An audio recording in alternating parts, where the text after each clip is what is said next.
All right. How we doing, everybody? Welcome. Happy Sunday evening, 6:05 Central Time. Shoot me a chat. Let me know that you could hear me and see me. I am here to do a watch along with you. Chicago Cubs versus Philadelphia Phillies. Jameson Taillon versus Aaron Nola. The Cubs trying to win another series at home. A very interesting series because yesterday was the type of game that felt like the Cubs just it's a loss, right? The Phillies are a really good team. They're going to do what Phillies things. They had been struggling for a while, and you knew they were due for a game like that. Now I am interested to see how the Cubs bounce back. I got a new Cubs hat yesterday, but I don't like the way it looks forwards. It's a cool, like the light blue, but look forward, it just looks really weird. So I'm going to wear it backwards. So that's where we're at right now with that. I know people have been on me about getting one, so I did. But we're underway. I apologize, like I said, like I always do. If I'm a little bit behind, especially tonight, because I'm not watching on the Marquee app, I'm watching on YouTube TV, which is always behind. So as usual, please don't give anything away. And if you do, congrats, you could be that person. I just won't be able to look at the chat then. So yes, it's well documented that the Cubs are 0-3 during these watch-alongs. But I would like to admit that 2 of the 3 games Yamamoto started, which probably wasn't great planning by me. The first one was in Japan, so we had to do one. As you could see, I'll be sipping on ginger ale just for prep in case this game gets crazy. Someone said you could turn the delay off on YouTube TV. Yeah, I don't know how to do that right now. But I, then we did another one on that Friday night because I just do it. I don't do it based on matchups. I do it based on my schedule. So Friday nights and all these things work, and it just happened that Yamamoto threw 2 of the first 3. Then the other one, Merrill Kelly against Taillon. So I really don't believe we're a jinx.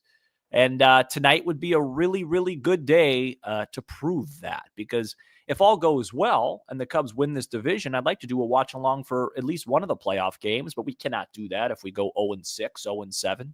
So I'll do whatever I can to figure out a way to scrape a win. Right now, they're interviewing Kyle Tucker. I saw this interview on the pregame show. Very funny. Just you could tell how introverted Tucker is and how uncomfortable he is being interviewed with that stuff. But they have to do it. He's a big star. He's a big star. So I think we should be underway pretty shortly. This has felt like a long prep here. Let me just reconvene and make sure everything looks good here. Let's see here. Any questions, any topics you guys want to talk about, just put them in the chat. I'll try and get to as many as I can. Somebody said, Steve, what's up, Steve? You and Sutcliffe need to do a watch along together soon. Yeah, that'd be really fun to do that. You tell them. You put the word out for me. Okay, there we go. Now we're doing an interview with Kyle Schwarber right before he's about to hit, or at least right before he's about to be in the deck circle. It's a little bit unnecessary, but that's ESPN for you. They try and do these things for the game because they think that's what the game needs, when really the game just needs people that love the game. It's so crazy if you going on the site, how much these lines move before the game starts. It's so wild. Like literally before I jumped on, it was -125. 1 minute later, it's even. It's or -120. It's crazy. Oh man, Sam, did you watch the Lakers game? Fun ending. I did. I watched it. That was a tremendous basketball game. I cannot believe for the life of me that JJ Redick did not make one sub in the second half with a 40-year-old superstar and another guy who's not in the greatest shape. That is coming off a stomach virus. So I was crazy. That was crazy. I thought it cost him the game. I thought not subbing there cost him the game. So, all right, looks like J-Mo's ready to go. He's got that new kick change. I wonder how many times they bring that up in the broadcast. Hopefully not many. Zach H said, Kyle Tucker said in the interview, ESPN, he loves the atmosphere of Wrigley and he's looking forward to the summer. Yeah, sure. I'm sure he is.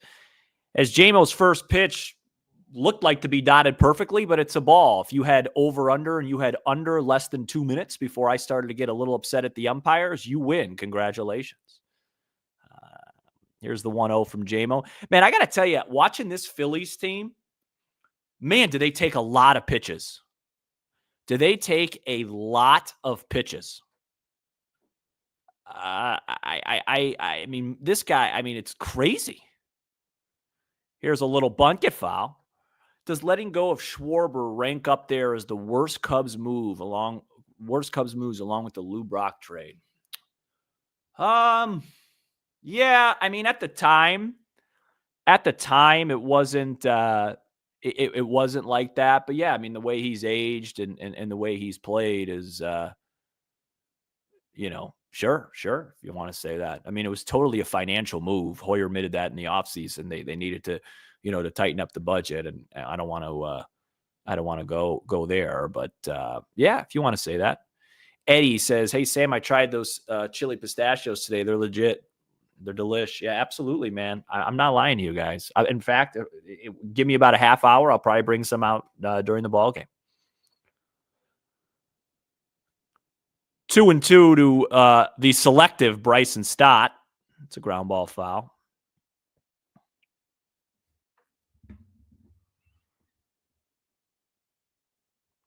I got to brighten up my screen a little bit. It's dark. It's hard for me to see. Yeah, it was a bad move letting Schwarber go. I know, guys. Trust me. Atta baby J-Mo.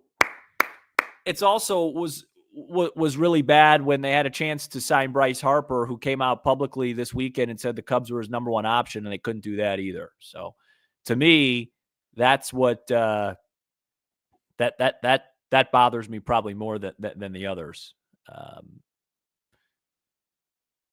I hear you, Zach. I hear you. Let's not go that far. The 2016 Cubs, you think any of them would retire as a Cub? I'm not sure I understand that question.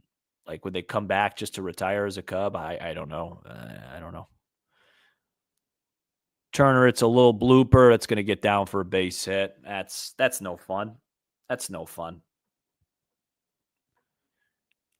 Speed aboard for the Phils on a little blooper.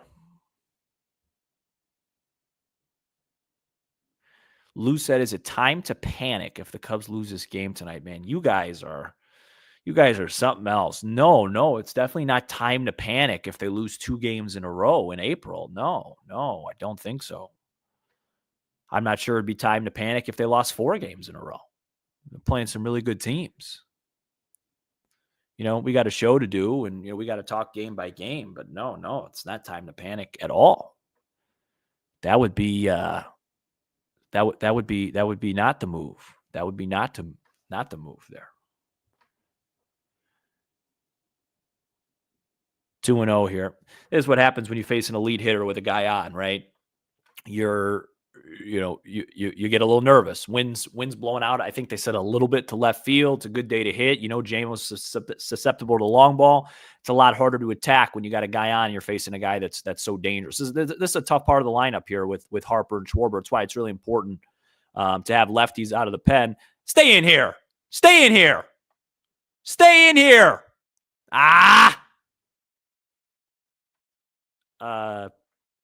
That's why it's really important to have lefties in the pen to face this pocket of guys, because they hit them back to back. You can get them out of the pen. It's really hard to get them, with Tyone, Oh, boy. 2-1 here to Bryce. I'm going to check on Turner. I got to try the salt and pepper pistachios. I haven't tried those yet. I've had the chili roasted and the smoky barbecue.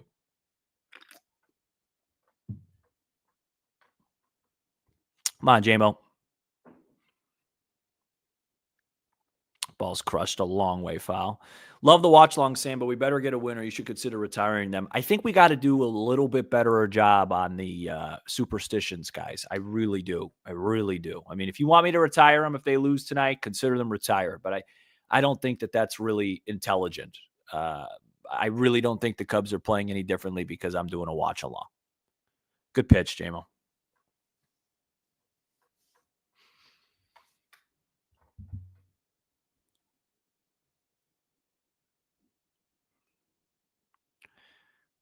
Tough out here with Bryce. Got to make a good pitch here. So funny how just like a little bloop hit changes the whole complexion of an inning. Now it's grind time. Oh, good try.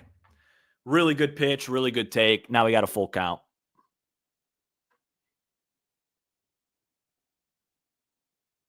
Turner will probably be on the move here.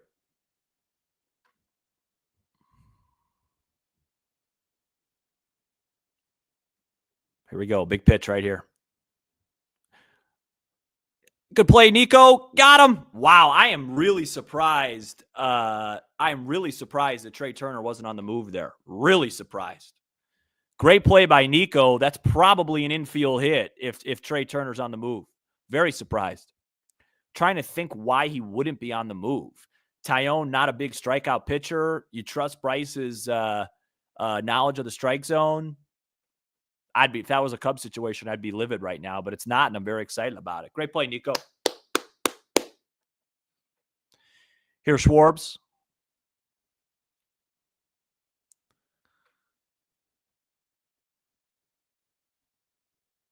$200 people watching with us. Really appreciate it.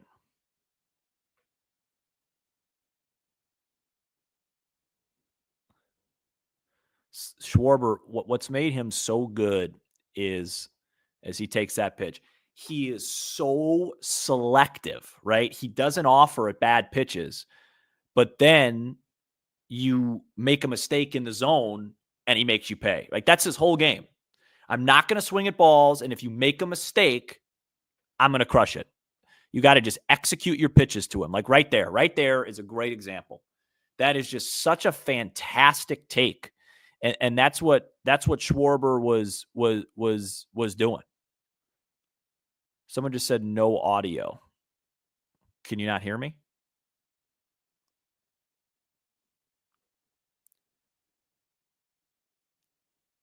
I think my audio is working. I feel like more people would be saying that. Audio's great. Okay, great. All right, 2-1 here to Schwarber. Attaboy. Someone said, how did you and Matt meet? Let me get to that. I'll get to that one at the break. I don't want to marquee this here. We're in the middle of a spot.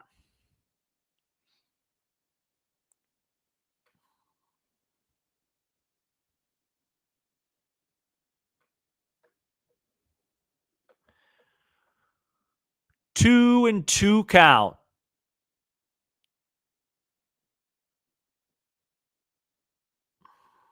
Here comes the pitch.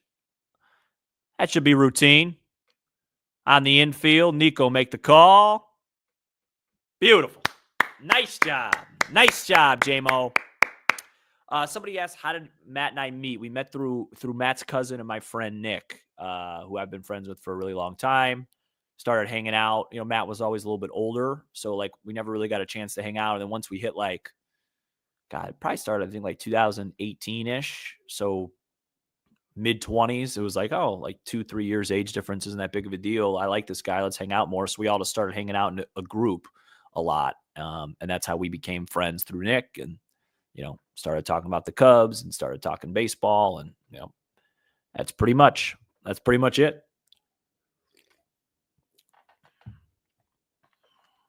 A lot of people saying they don't like the Sunday night coverage. Yeah, you know, people are saying JMO's got juice in the fastball. I can't see that, so I'm going to brighten this up a little bit.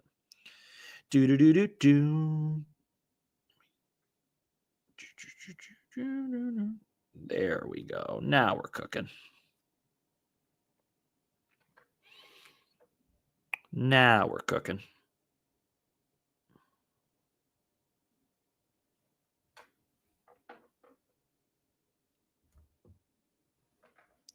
20-plus pitches annoy me, man. Yeah, well, you're going to have a lot of 20-plus pitch innings when you got to face Trey Turner, Kyle Schwarber, Bryce Harper. Those are three of the best baseball players in the world. I'll take the 0. Aaron says, anyone else got the TV volume down and just listening to Sam? I can't stand the ESPN commentary. Yeah, the ESPN commentary it's crazy, man. It's like when I was a kid, Sunday night baseball was like a thing. Like it was like who's on Sunday night? You had John Miller, you had Joe Morgan, and it's like it didn't even matter the games. I mean, it was a lot of Yankees, obviously. And then when the Cubs were on Sunday night baseball, like it legitimately felt like a treat. It was like a privilege to be on Sunday night baseball. Now it's just turned into a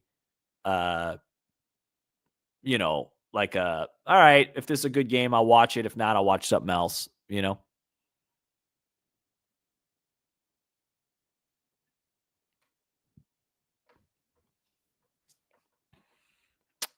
What's up, Uncle Brett? How's it going?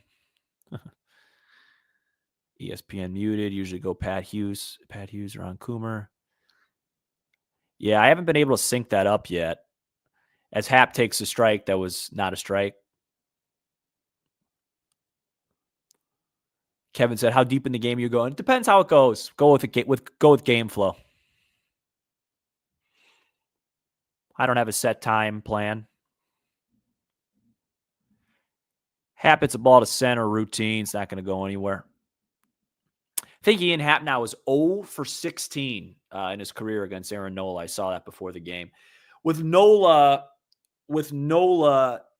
kind of similar to Taijuan Walker, you got to watch that to lefties, that comeback front hip two-seamer that starts like it looks like it's literally about to hit the lefty in the hip and then comes back over the plate. And then the righties, it looks like it's way outside and then comes back. It really gives Happ a lot of trouble, and it really gives Say a lot of trouble, that pitch. I'll point it out when he throws it. Obviously, with Nola right now, it's what's your perspective? Do you want to face a pitcher that's really struggling as he gets another call just slightly off the edge? That's significant. He's really struggling, but he's a really good pitcher with a great track record. So are you, hey, he's really struggling, we're catching him at a good time, or we're catching him at a really bad time because he's due to pitch really well, right? It's whatever perspective you decide to look at.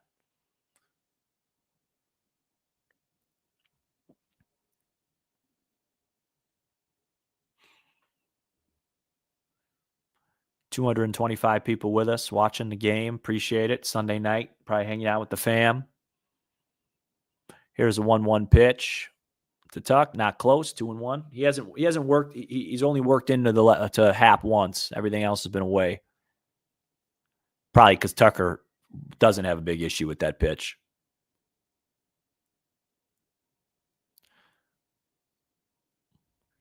Here's a 2-1. Looks like some sort of breaking ball here. There it is. Tuck hits a ball. Center field. Get down. Nope. Hit it hard.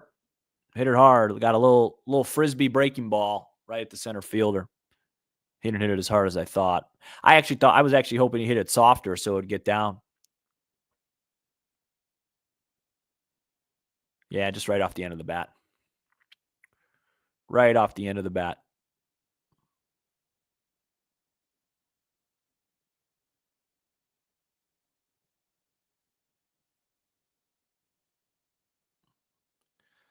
See what Saya can do here. Nobody on, 2 out.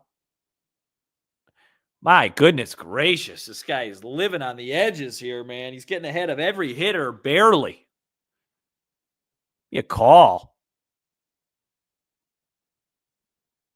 Saya having the quietest great start. 292 with a 914 OPS. It's so quiet.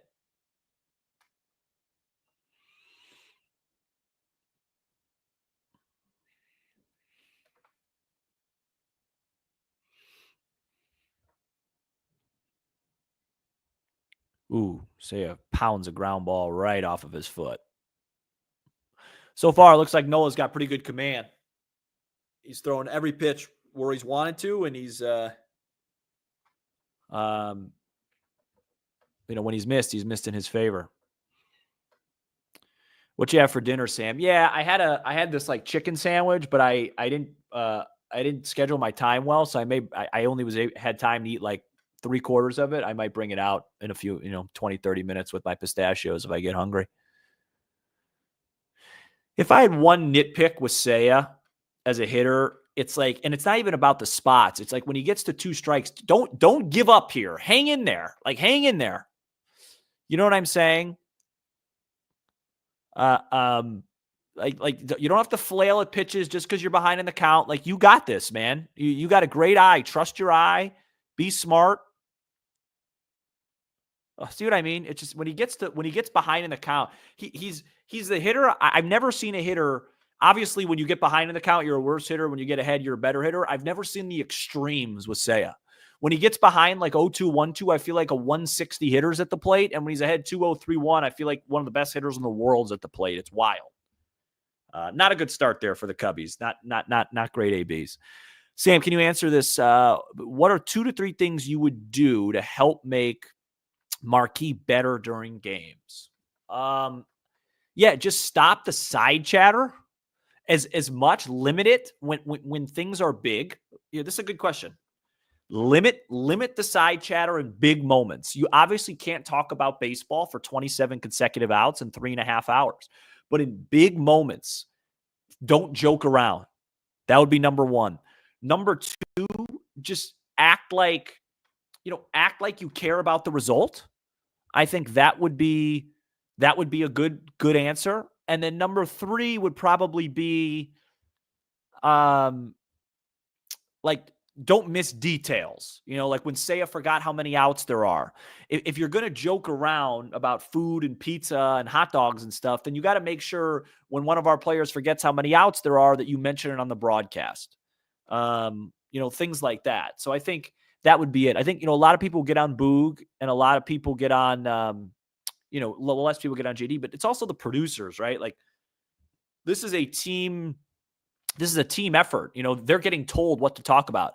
The Taylor McGregor like chime-ins, I would love for those to be more relevant to what's going on in baseball. Like I get it, you have to do like a little bit, but like it just seems like every time they go to her, if it's not an injury report, it's this guy had this for food the other day. Just like I would just say, to answer the question, it wouldn't even be 2 or 3 things. It would just be one thing. Just slightly level up the seriousness.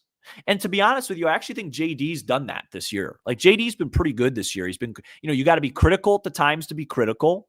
You don't have to be like me. You don't have to be crazy. But you just when I watch the Mets play, when I watch the Yankees play, when I watch the Dodgers and Joe Davis, when I watch the Brewers with Brian Anderson, when I watch the Cardinals with Chip Carey, it feels like a serious, oh boy, that's trouble. Get over. Such a bad first pitch, man. He's such a free swinger. Like Castellanos is so easy to pitch to if you just you can't. The one thing you can't do is just do that. He's always looking to swing. When you get ahead of him, you get him to whiff. You just throw a fastball right down the middle, and immediately we're in trouble.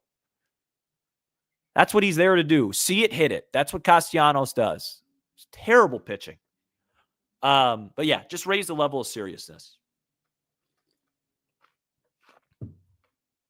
Cubs immediately in a jam here. Man on second, nobody out after one pitch from J-Mo. That was just a batting practice pitch. Here's Real Muto. He'll take a strike.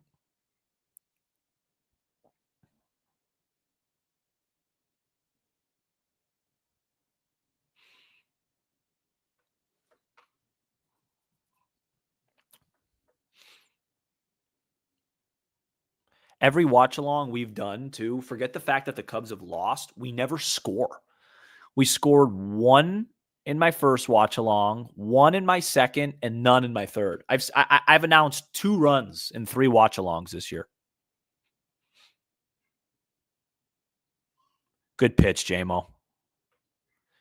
Man, I really hope Vidal Brujan makes some plays at third because John Birdie started to heat up. I was a little bit surprised when I saw that inclusion in the lineup, just because Birdie finally looks like John Birdie a little bit. The Cubs not getting Luzardo was an actual crime. Yeah, well, You don't have to tell me. I was getting crushed on the show, telling people I really, really wanted him, and everyone's like, "Why would you want him?" It's a good pitch. Are they calling? Oh, I was going to say sweeper. I was like, "Does that say splitter?" He doesn't have a splitter. Someone said, "How much cash did the Cubs get for Workman?" I don't know that answer. I don't have that kind of info. That would have been pretty cool if I knew that answer. My guess is not a whole lot. Come on, Jamie, make a pitch right here. Oof. That sweeper got way too much of the plate. A terrible pitch to Castellanos. Like, with all the scouting and all the info we have, the one thing you don't do is just lay one right over the plate for him.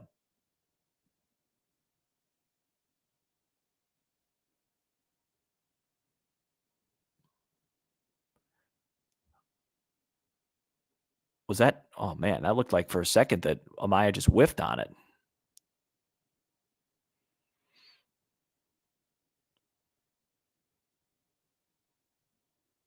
Ooh.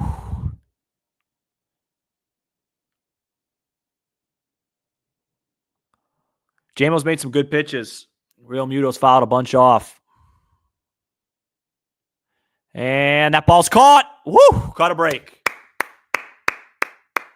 Caught a break. Good base running over there by Castellanos. Remember that one. Someone write that down when I whine about us not getting a break in a second, or next inning. Ball was hit hard right at us.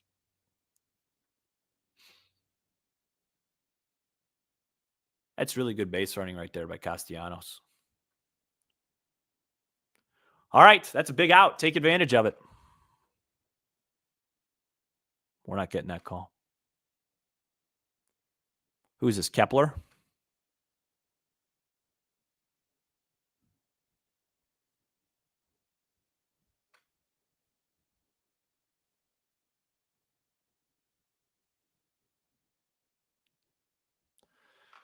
Come on, J-Mo. Oh, looks like I'm ahead of some people. Nice. I'm sorry for that.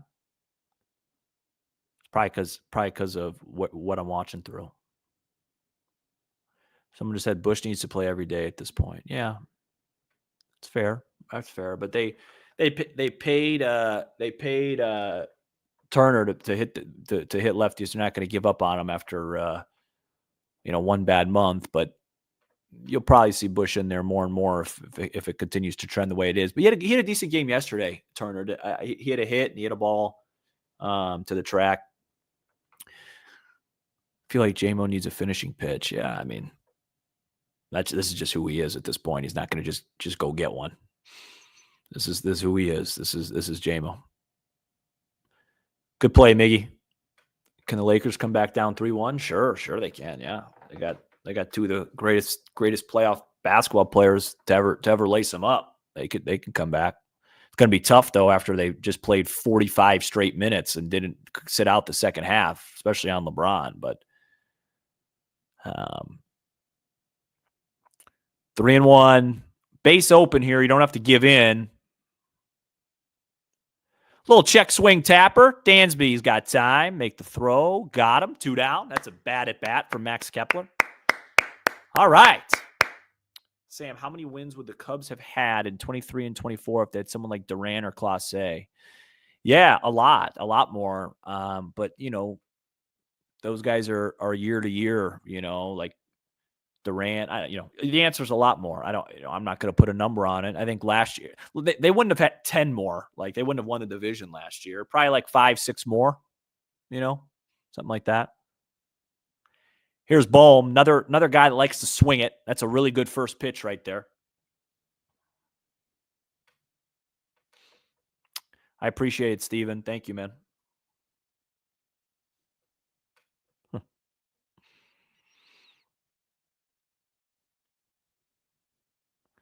Fly ball in the right field. It's got some carry to it. It's going to the right side. Tucker, oof, man. Good catch. That's not an easy play, man. That's not an easy play at Wrigley Field with the wall, the wind, the sun. Oof. Nice catch. Outstanding effort from J-Mo there to get out of that. Great stuff. So far, with our watch-alongs, the highest points have just been getting out of jams. Let's get some hits, man. Score some runs.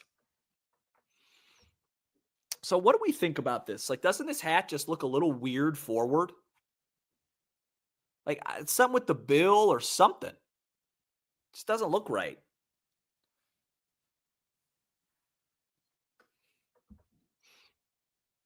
If I could just breathe.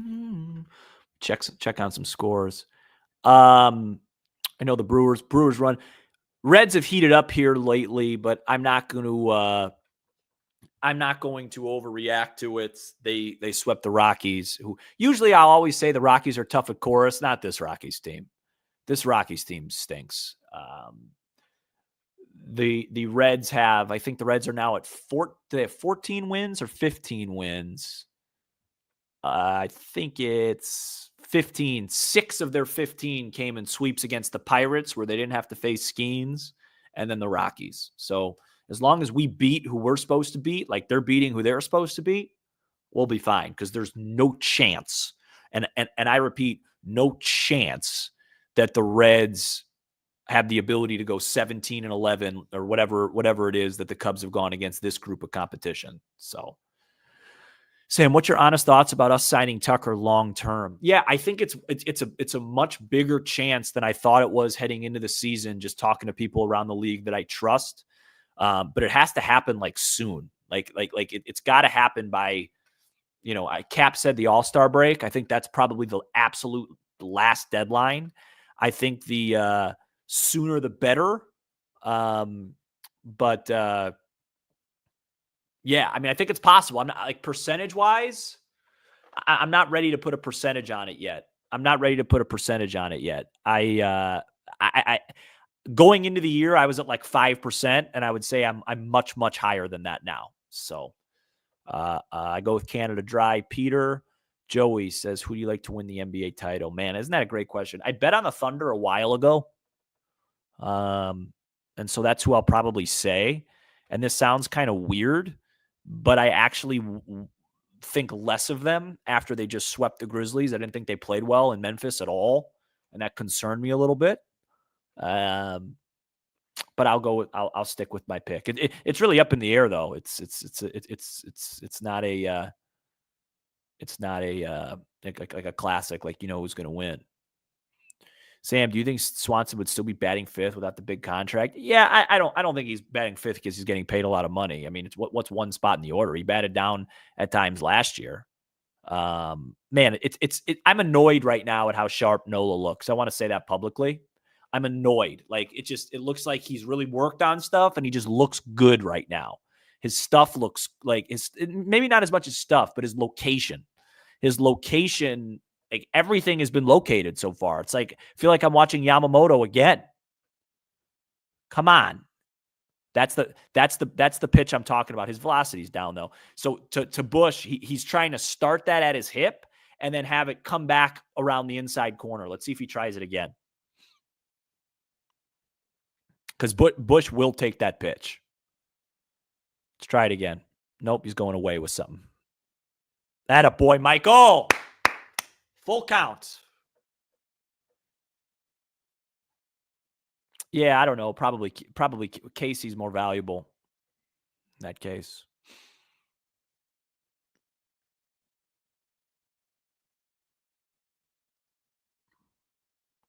Comes a 3-2 pitch. Great curveball. Great job fouling it off. Great executed 3-2 curveball. Great job fouling it off.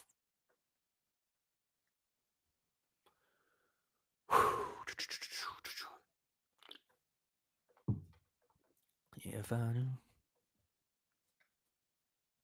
Come on, Mike. Here comes that pitch. Here it comes. No, it's more of a four-seamer. Usually it darts back in. That's a good piece of hitting right there by Bush. It's too close to take.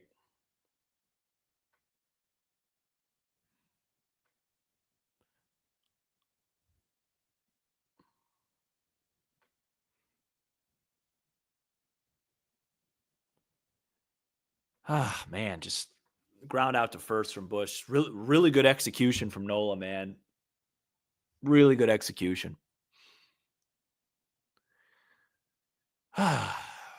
Nico 300 average, 100 RBI, 0 homer. I'd be good with that. Yeah, I did see Eugenio Suarez hit 4 last night and they lost. Did they win today? The Diamondbacks, they've lost a bunch of really rough games. Did they win today? I think they did, right? Yeah, they did.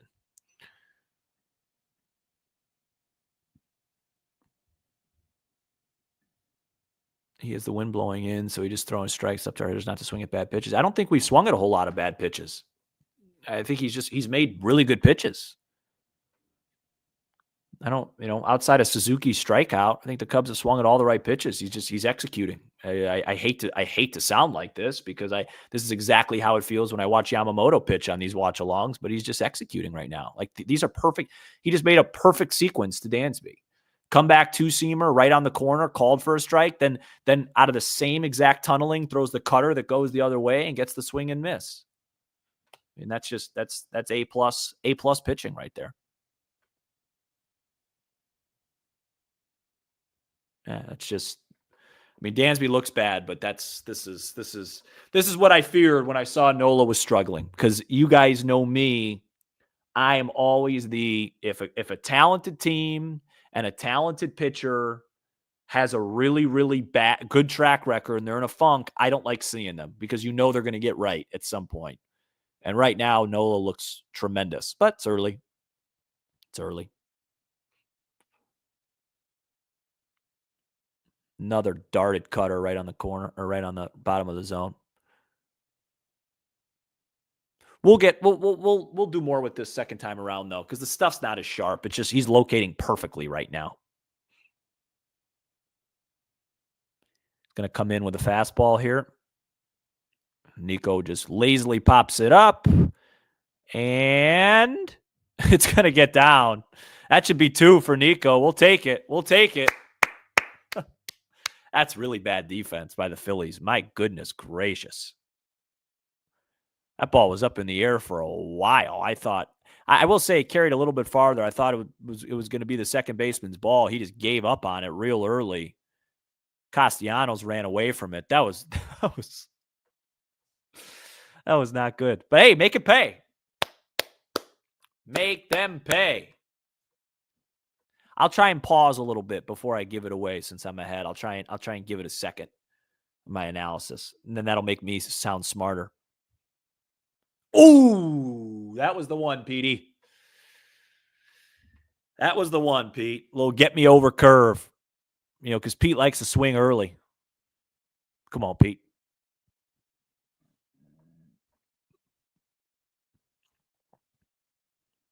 Yeah, he just got him.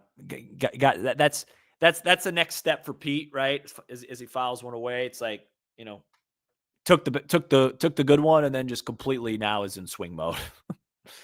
Just took the bat out of his own hands there. No reason to swing at that 0-1. Come on, Pete. Bear down. Just poke one through the left side. Wow, what a weird play in that outfield.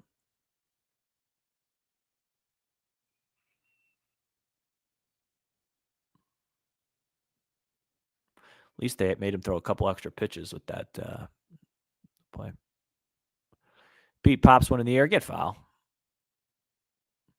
Pete and Seiya are similar in that regard, where ahead in the count, that you feel great. Behind in the count's tough. Going to have to hope for a little mistake here. And to be honest, against Pete, anything even close to the zone here is a mistake. This ball should be buried or it should be way above his head. Good take. Good pitch, good take. Isn't that crazy? Fewest games to reach 5 homers, 10 steals, 15 extra base hits. Eric Davis, Ken Williams, Pete Crow Armstrong. Let's add another something to that right here. Come on, Pete. Get over his head. Get up. Get up, Pete. Attaboy. Change up down for a double, Petey. That's what I'm talking about. Like it's too close to the zone. Anything close to the zone, he can get to, man. It's crazy. You got to really, really bury it. He really does have some You know what? You know what? I stand corrected. That was actually a perfect pitch. That's just insane hitting from Pete. That's just insane hitting. I stand corrected. What was the did that ball get knocked down by the wind at all? That's just incredible hitting from PCA. And that's why it's tough when he swings at bad pitches, because it's like, he has the ability to kind of hit anything. I'm telling you, he reminds me a little bit of like prime Javi. He really does in that way. Ooh, good curveball. I want to see how hard and how far that ball was hit. 103, 25 degrees. Man, that probably should have been a homer. Well, by the looks of Miggy's two swings, I don't have a ton of confidence here, but I reverse jinx PCA, so maybe I'll reverse jinx Miggy, but I would be extremely surprised if he did something after these two swings that he just put out there. Yikes. Yeah, that was not a very competitive effort. Wow, beautiful. All right, we scored a run.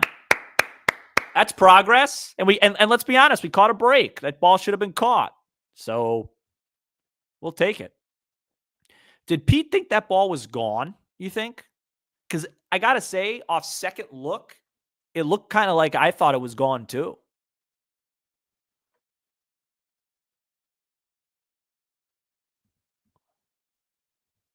Yeah, 103-25. That should be a home run.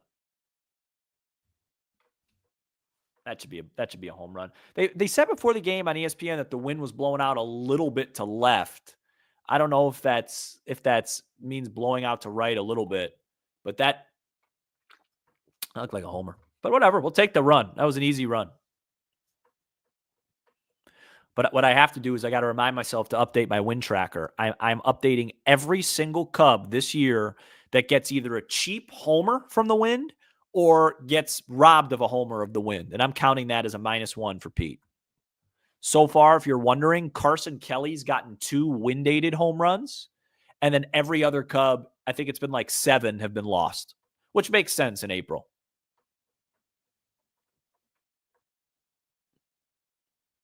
Wind is blowing in from right at 10 miles an hour currently. Well, there you go.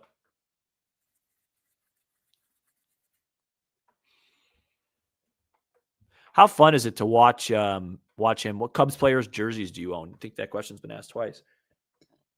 Not really. I don't have any actual jerseys. I have. I'm not a big jersey guy. Like I'm not trying to sound like arrogant at all. I hope this doesn't come off that way. But like I cover the team. Like I'm not. So I don't like. I'm not like a big like, oh my, I want to wear my Cubs jersey. I used to have a Sosa jersey. I used to have a Grace jersey. I have a Nico Horner jersey. I used to have a Starlin Castro jersey, both courtesy of Nick, who I mentioned earlier. He bought me both those. I have a Nico jersey. I have I used to have a Starlin jersey. I had a Mark Grace jersey. I had a Sammy Sosa jersey. I had a Kerry Wood jersey. Remember that? I think that's it. To be honest, not a big. I used to be a huge NBA jersey guy when I was a kid. I had all of them. I had a reversible purple and gold Shaq, had a Kobe, had a LeBron, T-Mac, Allen Iverson. Everybody. I think everybody had an Allen Iverson jerseys when they were growing up. You either had the black Sixers jersey or you had the blue one. I think if I remember correctly, mine was the blue one. And then I had a, are they interviewing Pete? That's kind of cool. I'm sad I'm missing that.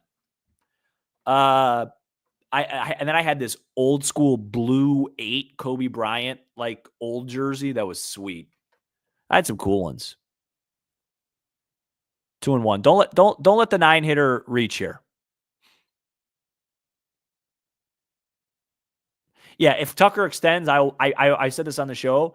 If Tucker extends, I will 100% get a baby blue Tucker jersey. But we have a story developing here. It is 3-1 to the 9-hitter. This is unacceptable. Come on, J-Mo. Bear down. Stay in here. Attaboy. All right. Way to execute. Sam, what do you think about announcers interviewing players during the game? Yeah, I don't like it. It's not sports. Peaches said he definitely thought he got it. Yeah, that's a winder for me. That's a win. That's a win day to double. I'll add that to my notes. I just sent a reminder for myself. -1 PCA. Wrigley, man. Is it and Wrigley's played much better. Ooh, that ball's hit hard. Oh boy. Keep him at 2. Keep him at 2. Keep him at 2. Keep him at 2. He's going 3. He's got a triple. Man, what a terrible camera angle that was.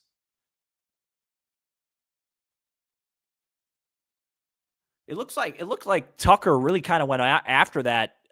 He didn't go after that hard at all.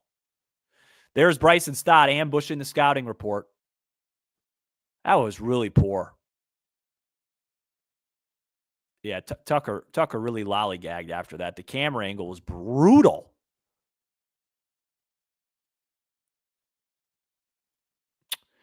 Oh, gosh darn it, man. It feels like the Phillies are just teeing off on Tyone.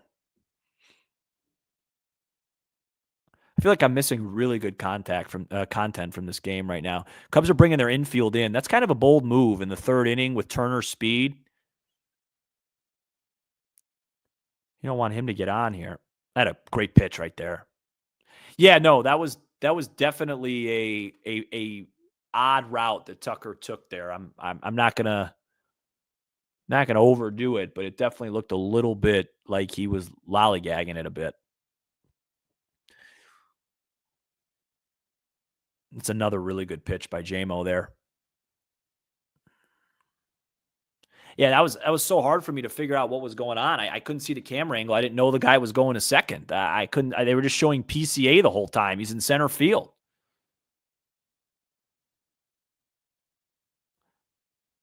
Yeah, that's why I don't like bringing the infield in there. 1-1 ball game, just like that. It feels like J-Mo always gives up the lead immediately. I cannot stand bringing the infield in there at all. Now you put the go-ahead run on first base. You're at home. You could let him tie the game. Super unnecessary. Could understand if it was the 7th or 8th inning, but not there.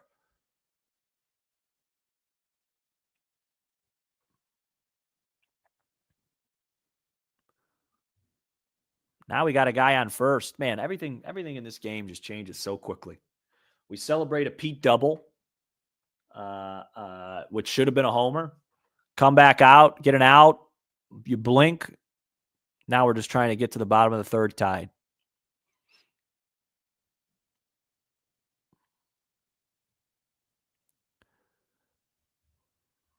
Ooh, got away with that cutter right there. Got away with that cutter right there.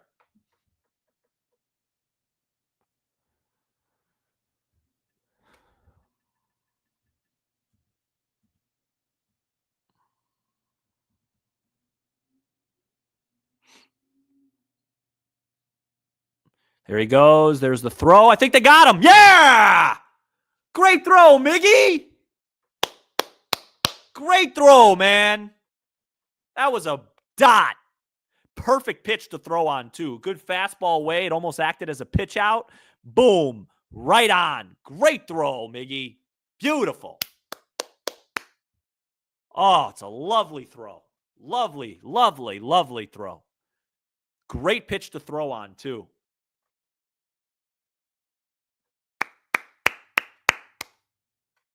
Nice play.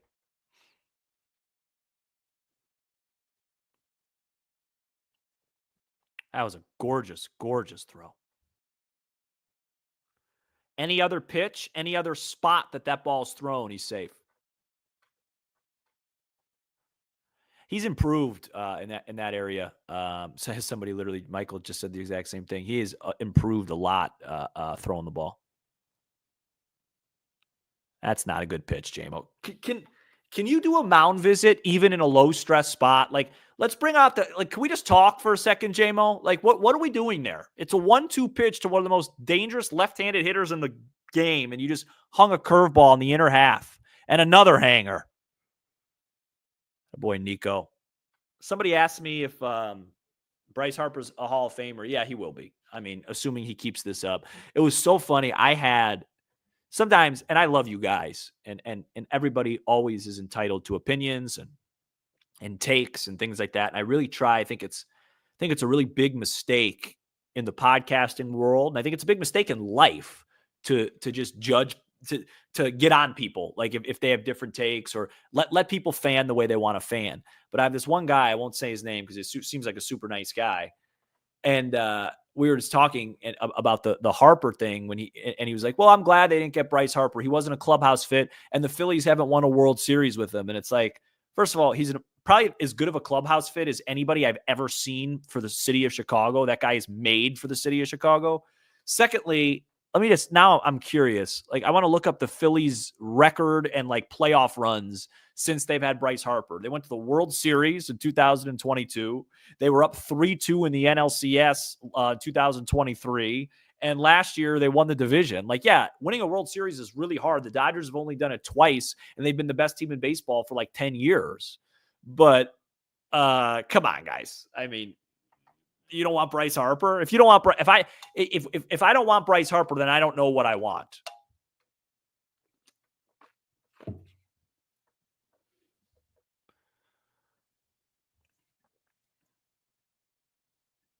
Let's see here. I'm just curious. I'm looking at Bryce Harper's numbers here. That Hall of Fame take that I had. He's got 341 career homers. He's won, 2 MVPs. Yeah, he's going to the Hall of Fame, man. He's going to the Hall of Fame. His Phillies career has been decent. I mean, he won the MVP in 2021. That's pretty good. It's so interesting, the Harper Trout conversation, right? Because it's been you thought when we were younger, let's say, I don't know, 2013, 14 ish, it felt like that was going to be the Messi, Ronaldo, Bird, Magic sort of debate in baseball. And it never has really been that. And in reality, it's very different, right? Like Mike Trout had way higher peaks than Bryce Harper. Like, when all things are equal, Mike Trout's a better baseball player than Bryce Harper. But Bryce Harper, he hasn't won a World Series yet, but he's had some great playoff moments. He's been able to notch 2 MVPs. I know Trout has more, and he's been able to stay healthy and productive, where, as much as it pains me to say this, because I like Mike Trout's virtually irrelevant right now. And I don't know. I guess the point I'm trying to make is that's just been such a weird dynamic with those two guys. Someone said he left the Nationals and they immediately won the World Series without him. Yeah, that has nothing to do with Bryce Harper and who he is as a clubhouse guy. It's just a coincidence. Juan Soto helps. It's Brujan. It's a little pop-up. Get down fair. Is that fair? I can't see. Foul.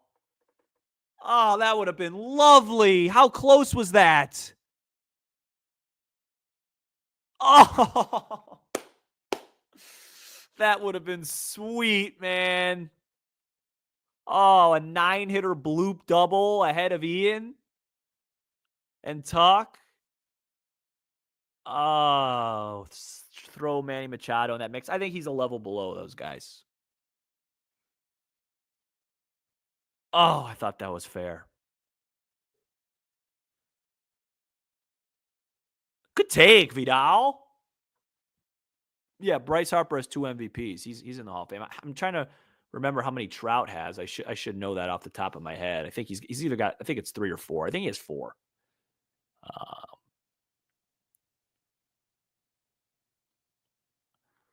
Brujan hits a ball to center field pretty well, but it's not going to go anywhere tonight.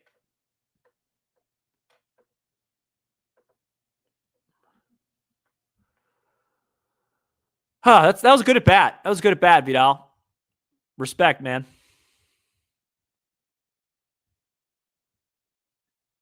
I'm going to confirm how many Mike Trout has. No, he's got 3. 1, 2, 3. Wow. He's finished second a bunch of times.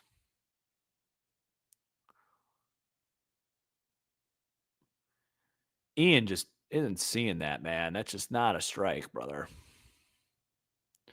Who do you think would be better at third base for the Cubs, Brujan or Nicky Lopez? I don't know. I mean, it's tit for tat. I don't know.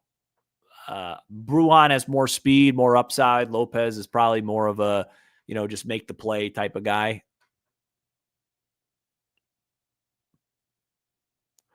When do you expect Shaw to be back? Yeah, it's a great question. Ian just looks so uncomfortable.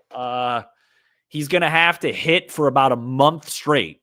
So June at the earliest, he's got to start hitting.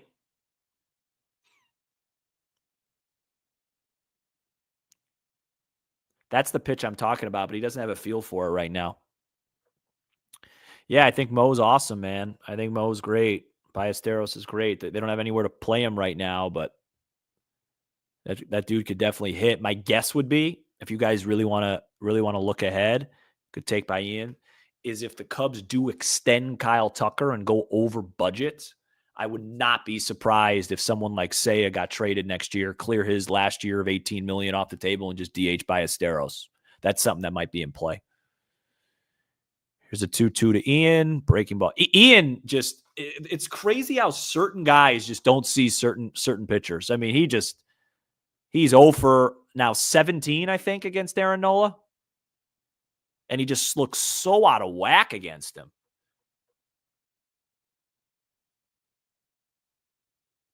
It's not a great matchup for him, us too. It makes sense. Throws a lot of strikes. We take a lot. He's just executing.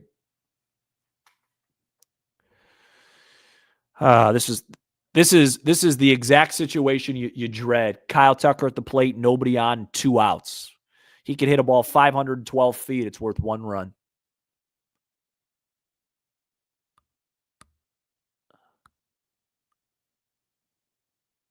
Did he go? Yeah, I did.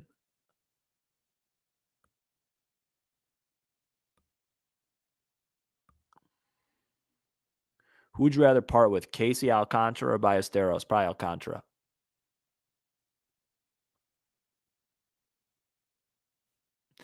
Yeah, he's got his stuff working, man. That cutter is doing the opposite of what I said. So as I said, the front hip 2-seamer goes like this. It comes back to the lefties. The cutter is moving in.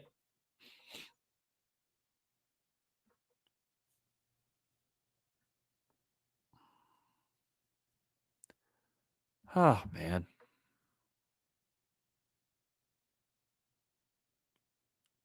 No, not a strike.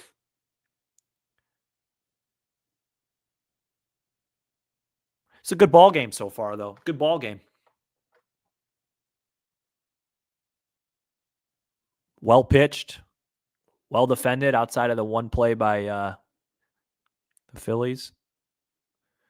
Tuck gets a routine grounder to second, and that'll end the inning. After 3, 1-1.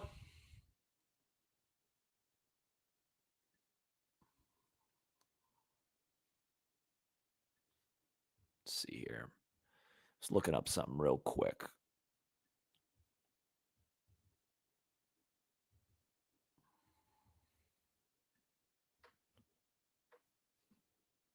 When is Cade coming up? Yeah, it's going to be a minute. He's got to prove he could throw strikes consistently. Who's the most untouchable prospect in your eyes? Great question. Cade would be 1, and 1A would be Ballesteros. Assuming we're not talking about Shaw, because he's been up. If Shaw's in there, I mean, Shaw had a really rough beginning, so I would say he's even more untouchable now, just because they're not going to trade him after such a bad cameo with his value down. If he was touchable, he would have been traded already. Give me 1 sec, guys. I'm just going to go grab a quick snack. Be back in 10 seconds.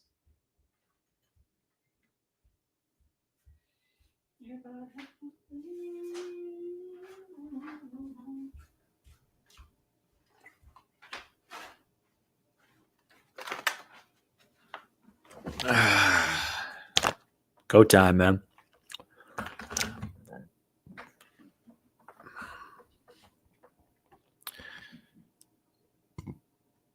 Realistic timeline for Cade's debut this year. I'll say July.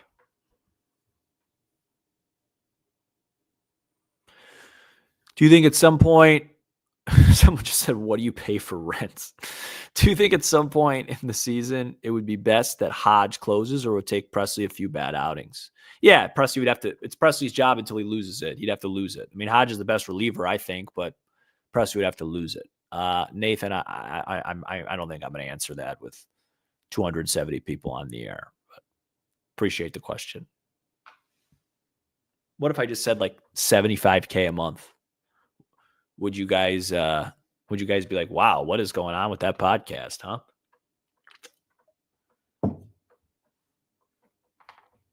Craig looks cold. All righty, here we go. Can't see what's happening because we're doing another interview. Oh, we're gonna go small box, even better. Are the Mets the best team in the league right now? No, the Los Angeles Dodgers are. Records in April aren't that significant.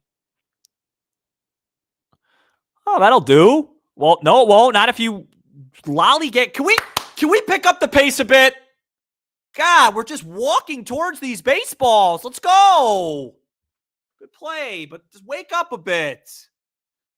Sam, would 8 years, $400 million in Tucker? That's a fantastic question. I had that exact same conversation with somebody 2-3 days ago. Probably not. I think it's got to be like 10. I think the starting number, and I'm not, and Lance Brzdowski said this before I said it, so I'm not reporting anything. This is from my own thoughts. I think the conversation starts at 10 for 475. I think that's where if you have the conversation, I think he really listens to it right now. It's going to be really tough for Kyle Tucker to say no to $475 million. I think 10 for 450 is also a starting point. I think 8 for 400 is Castellanos grounds. Now make an easy play, Vidal. Show me you can. That a babe. I think 8 for 400 the Cubs would do in a heartbeat. And look, I mean, what's Soto making per year? Like 51, something like that. So if you put his AAV at 50, maybe. But I'd like to see him just go 10 for 475 and let's call it. If you have to go to 500, you have to go to 500. But I think 10 for 475 would really be a difficult thing for Tucker to turn down. Much better execution here. That a baby JMO. What is the worst baseball contract? Xander Bogaerts with the Padres or Jason Hayward with the Cubs? Well, I mean, there's way worse than those two guys. Anthony Rendon, Chris Bryant, Javi. As much as it pains me to say, both those guys are on there. I mean, there's some really bad ones, man. If you can't lock up just between the two, I'm not as familiar yet with. Get foul.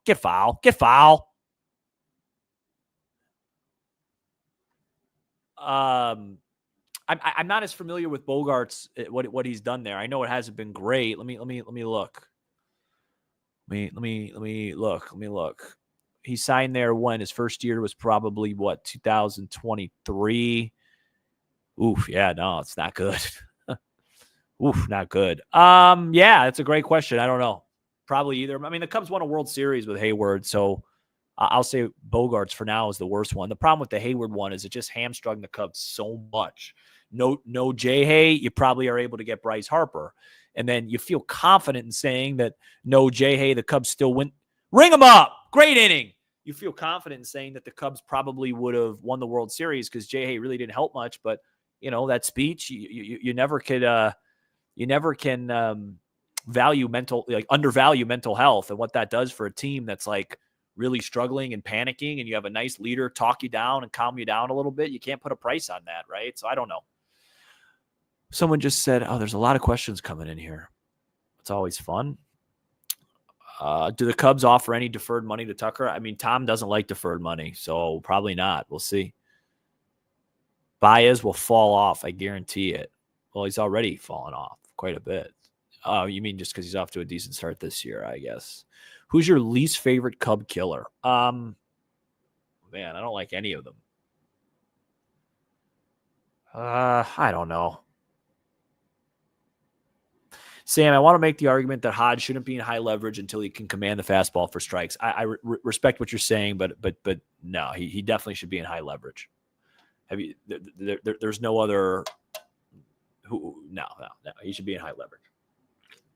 He's had one bad outing the whole year, and he came out into that with the bases loaded, no outs. He definitely walks too many guys, but definitely should be in high leverage. He's got the best stuff on the team. If I just breathe. Would you like to see Assad over Brown? I would have, but Assad doesn't. I don't know if you're going to see Javier Assad at all. He re-injured himself, and it doesn't sound like there's any timeline for his return. So,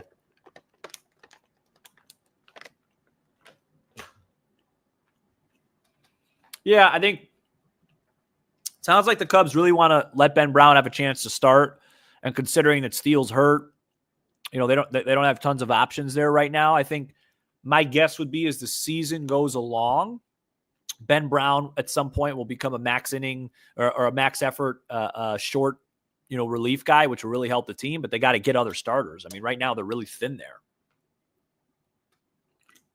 Yeah, I saw Devin Williams got demoted. Just another example of how unpredictable closers are.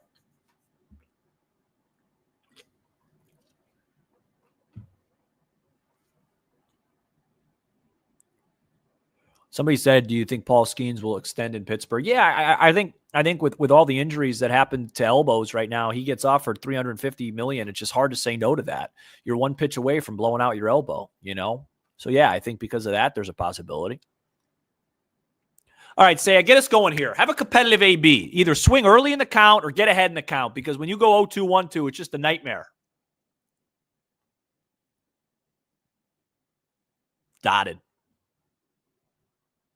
Come on, Saya.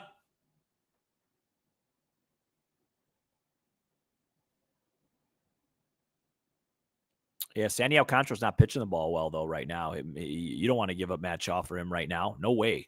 Sandy doesn't. I don't know how I watched almost every Sandy Alcantara start. It has not been good so far. Not getting any chases, not getting any whiffs. It's a struggle. He's not worth that right now. If you want to trade for him, you'd be buying low. Oh my goodness gracious, Saya. It's one of those days.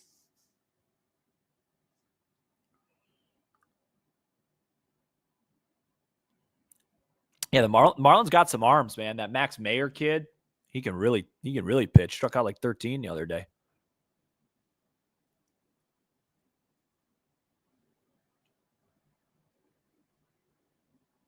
Oh.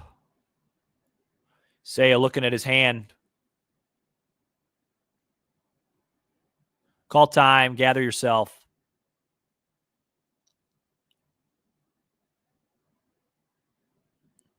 You good?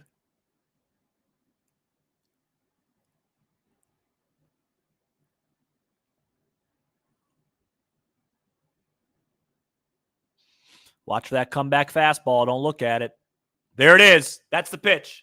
That's the pitch that gets him every time against Noah and these guys. It's that he gives up on that fastball so early, man. It's crazy. That's the exact pitch I was describing before the game. That comeback little two-seamer.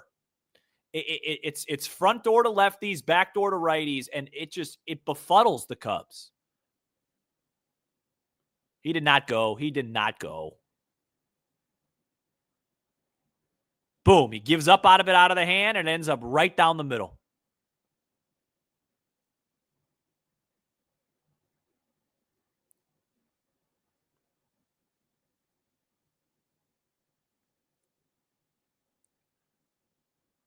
We need to get into this Philly bullpen. I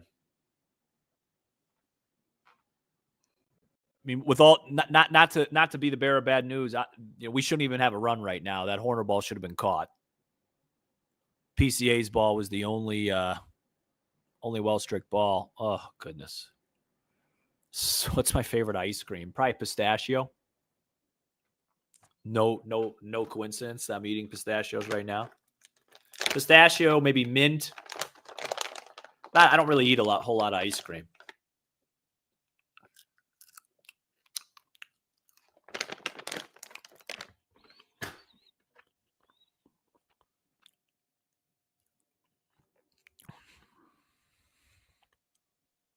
Realistic trade option for the Cubs. It's early on. Right now, there aren't a ton. Like they're just lower guys.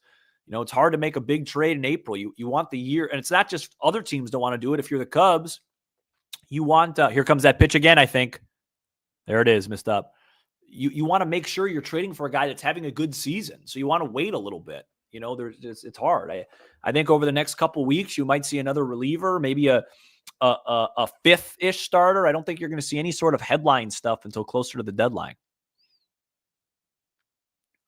That's that pitch right there. He left it right over the middle of the plate, and they missed it. He missed it. No, I don't think the Cardinals would trade Arenado to us.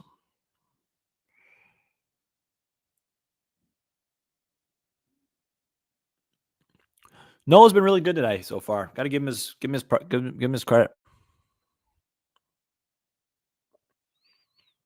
Man, I comes going inside again. That ball's hit well. Get over his head. Gosh darn it. God. Crush that ball. The wind is we've hit two balls right into where the wind's blowing. Man.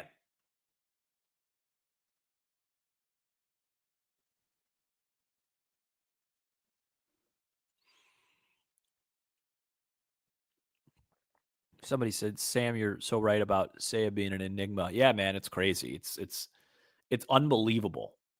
I could do, like, I'm not joking. I could do a solo show. Has Dansby swung at every pitch and missed every one of them right now? Come on, brother. I could do a solo show every week for an hour just talking about Seiya Suzuki, because I think he's such a test case for like baseball, because his OPS is always going to look good. He's a valuable hitter, but way too many times his at-bats are not competitive. And it's like, so how do you value those things? And I disagree a lot with Boog and JD, because Boog and JD always talk about, well, I don't think clutch really matters that much. And it's like, yes, it does, because you could clearly see Seiya's a different hitter. I don't think clutch matters that much if you're the same hitter all times, but in certain situations, you could see he presses. You know what I mean? So, and I love Seiya. I think he's a really good player, and I'm glad he's on the team. I think having him with Tucker is a great fit for him, and he's thriving. But he's just such a fascinating player to evaluate, because how valuable is he? The numbers say he's one of the 20 best hitters in baseball, but the at bats say that half the time he doesn't, he doesn't look comfortable up there, and the other half he looks great. Like I don't know. There's that pitch again. I'm not getting frustrated. I'm not getting frustrated. At least I gave you guys a good scouting report. Did I not tell you? That backdoor pitch, it gives the Cubs so many headaches. They don't know how to hit it. Yeah, I think it's about time to move down Dansby. Sammy, you watched Lance Brozdowski's newest video on the Cubs. Is it about the four-seam usage? That I saw some of it, yeah.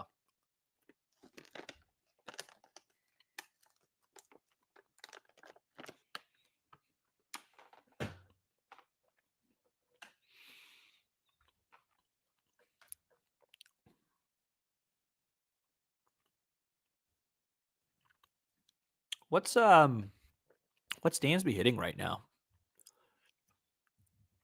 Down to 184. My goodness gracious. Oh.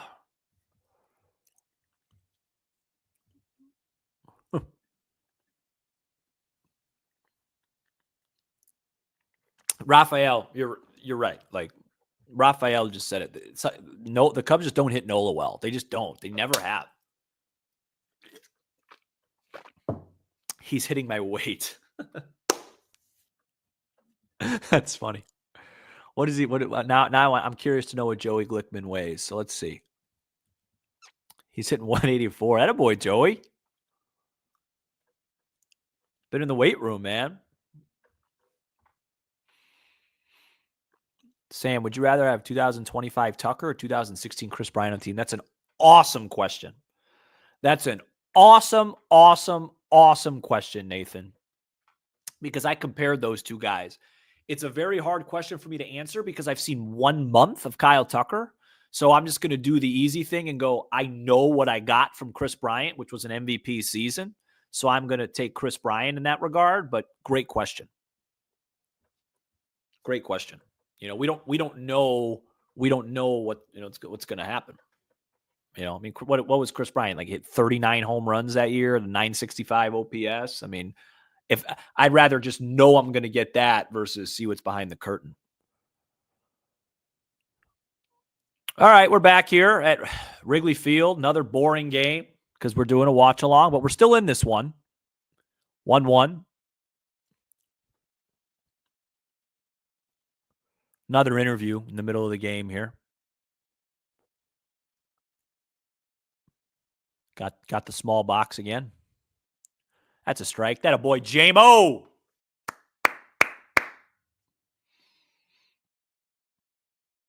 Biggest play in this game so far probably has to be the triple from Stott, where I felt like, we probably should have kept him at second there.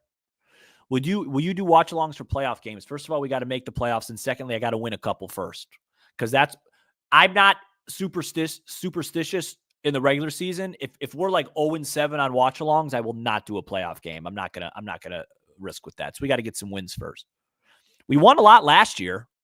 I mean, not won a lot. I think we went like 3-2, but it wasn't brutal. I'm telling you, if I really should just cherry pick these, like when the Cubs play, I should just do a watch along when the Cubs play the White Sox at home. You know what I mean? They'll be like -230 favorites, and then we could be like, okay, jinx is over. You know what I mean? It's really all we need. I keep picking really tough games because the Cubs have nothing but tough games. Yeah, this is the fourth watch along. We've seen Yamamoto twice and Merrill Kelly. Great pitch, J-Mo. That's beautiful work.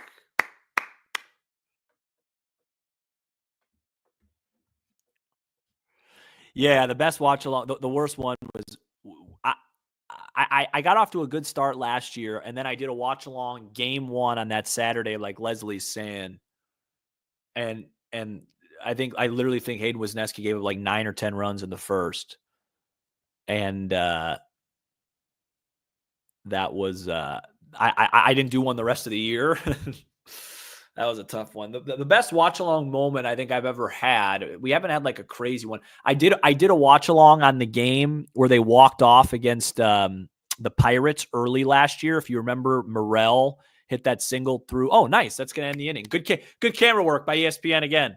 But it was such a boring game. I didn't do the whole game. I stopped after 6 or 7. Morel was my good luck charm. He hit a big homer during one of my watch alongs last year.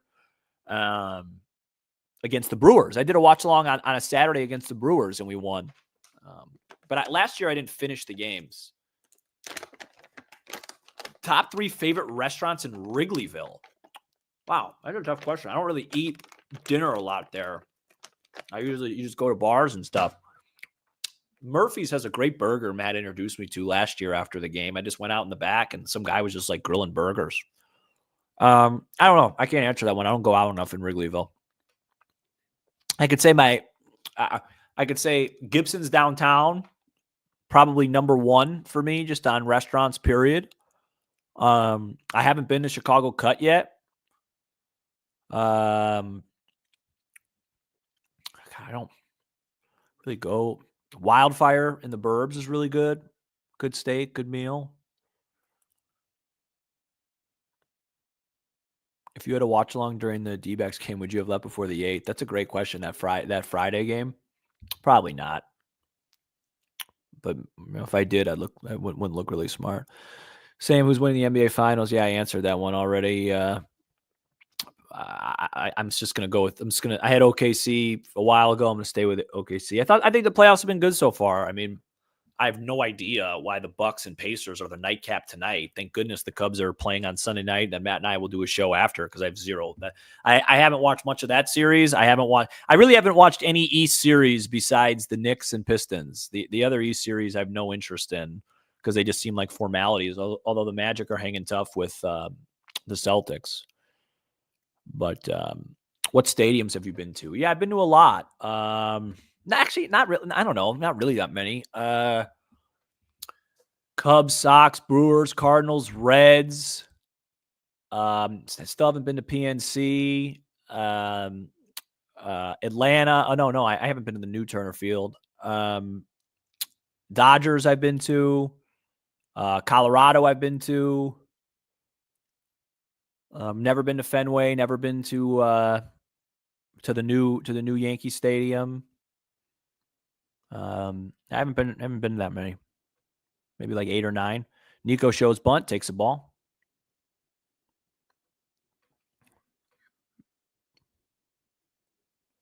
Did you think that was a foul today in the Pistons game? Yeah, I do. I don't mind them not blowing the whistle though, but by letter of the law, it was a foul. Come on, Nico. Oh, good pitch. Yeah. A lot of people do that, man. I'm not a big. I'm not super interested. Oh, I've been to say. I'm not super interested in that like stuff, but a lot of people like PNC and San Francisco, and a lot of people really like that stuff, man. Nico, what are we doing, bro? What's your favorite stadium you've been to? Yeah, probably Dodger Stadium. It's pretty cool. I have not done the Wrigley Field tour. I wish I was a little bit more exciting.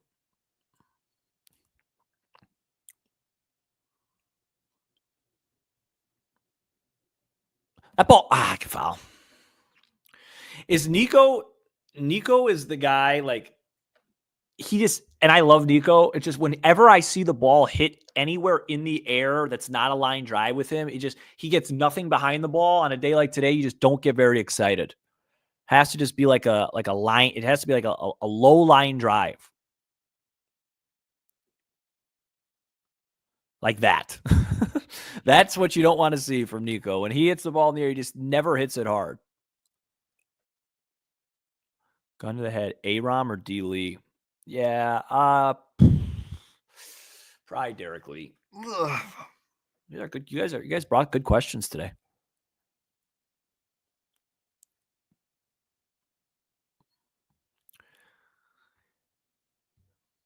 We just need to get Noah out of this game, man, and it just doesn't look like it's happening anytime soon. This is his 70th pitch. Pete with another really good swing. Yeah, if there's any injuries, do you think Moises will be called up at any point this year? Yeah, especially an outfield one, because then you can move Seiya to the outfield and then go there. Come on, Pete. You're the only one that looks like he's got a chance today. And as I say that, he swings at a pitch that hits the ground.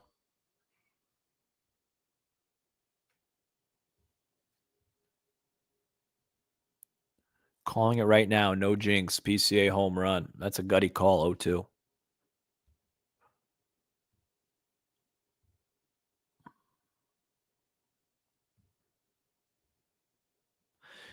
What's better, if the Cubs would have signed Ohtani or extending Tucker? Yeah, signing Ohtani. Not gonna drink that much of the Kool-Aid. Come on, let's not be crazy. 1-2. Attaboy, Pete. Way to hang, buddy. Get this pitch count up a little bit. Feels like he's got 7 written all over him, though. Jamo's going to have to match him. Darwin Barney or Addison Russell? His players, probably Addison Russell.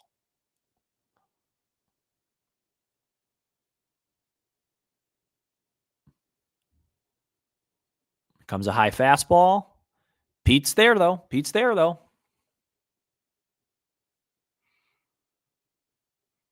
Yeah, a lot of Dansby batting 5th.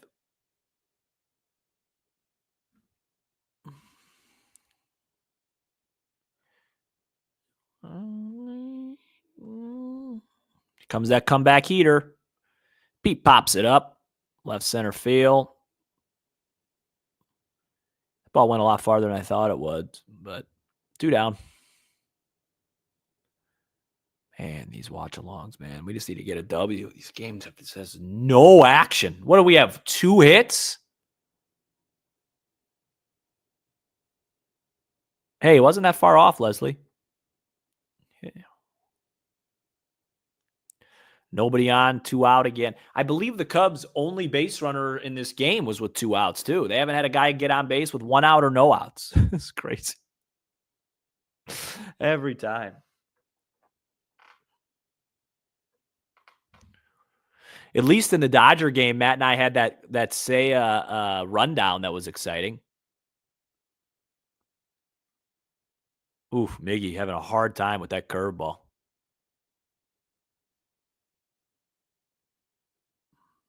I don't think Nico's lack of home run power is a big deal as long as he's hitting 300 and getting clutch hits. That's he needs to pay attention to that.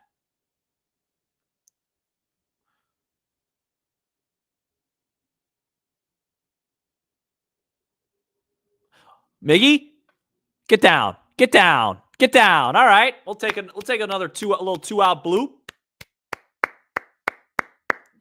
At least it adds to the pitch count. Do you think Aaron Judge is the greatest hitter of all time? I do not, but I do think he's criminally underrated. I think he's the best hitter. I think he's the best hitter since Barry Bonds. Maybe Vidal Brujan will get into one and find a basket. Really make this a Sunday night game. Castro or Nico? That's a great question. Oh, that ball's hit well. Get over his head. Oh, it just dies. It just dies. That ball looked way more hit off the bat. God, every ball we've hit well is to right field, and it's just going nowhere. How hard was that hit? 100 off the bat, 23. Man, that ball should have went a little farther. Thought he really hit that hard. Horner's the better overall player than Castro because of the defense, but Starlin, I think, at his peak was a better hitter.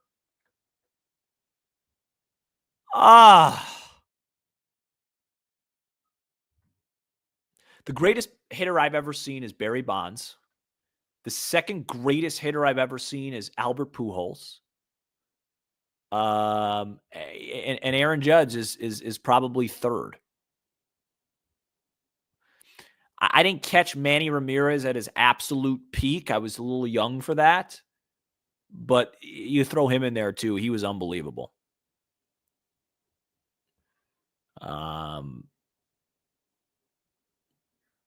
Soto's off to a slow start, but when Soto's right, he's as good as any of those. You know, he's one of the better hitters I've seen too. People forget he's only 25 years old.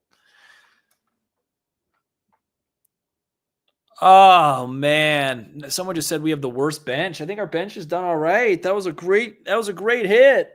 It just didn't go anywhere today, man.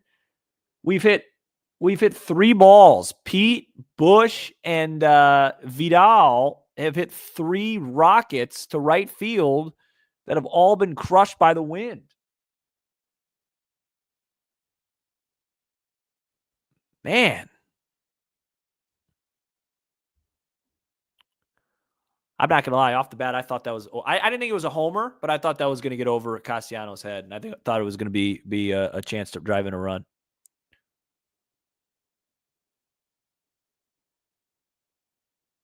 Yeah, Brujan's had 2 really good at-bats. Really good. All right, big inning here. Big inning here. If I remember correctly, I think it's either 9-1 or 1.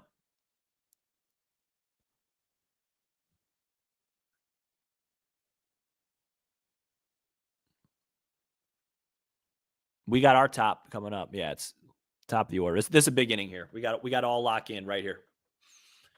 6th inning, top of the order, 3rd time through, all that jazz. We got to lock in. Come on, JMO. 2-0. This is where it got to really lock in here. Whew. This is the baseball game. Come on. Lock in. Oh, thank you, ump. Thank you. No, we don't, KO. We don't need to win this game. Be nice. We don't need it. Let's not put too much emphasis on it. Oh, that a boy, Michael. That a boy, JMO. What are the most hitter-friendly ballparks? Coors Field, Great American Ballpark, Yankee Stadium. Those are the three I would put. That probably off the top of my head would probably be my top three. Not counting, I'm not counting where the A's play. I'm talking like normal parks. I mean, Coors Field's the easy number one. It's not even close. Then number two, it's the Yankee Stadium plays pretty normal everywhere but right, but that short porch in right field is crazy. And I've always felt like Great American Ballpark's just a bandbox over there. Good pitch, JMO.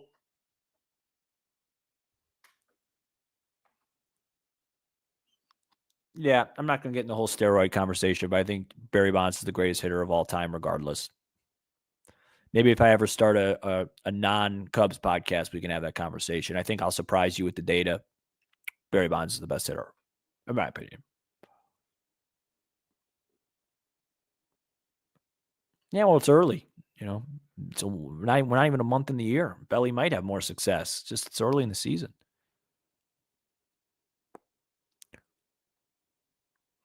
Really good slider there from JMO, but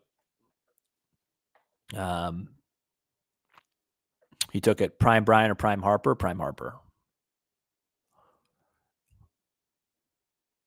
Good pitch. Got to hurry. Make a good throw. That a boy. Great job.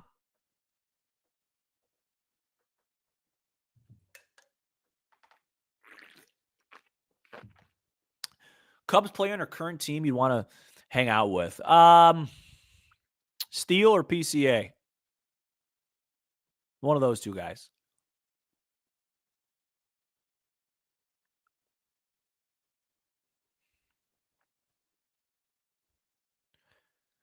Stay in.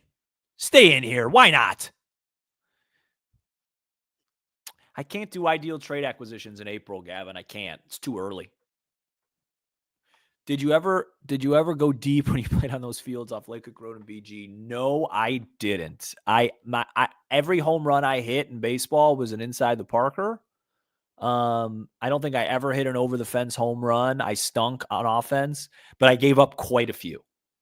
That ball's hit hard in the center field. We got PCA. Hey, I'm going to stand for that. That's a great job, JMO. That's a great job, man.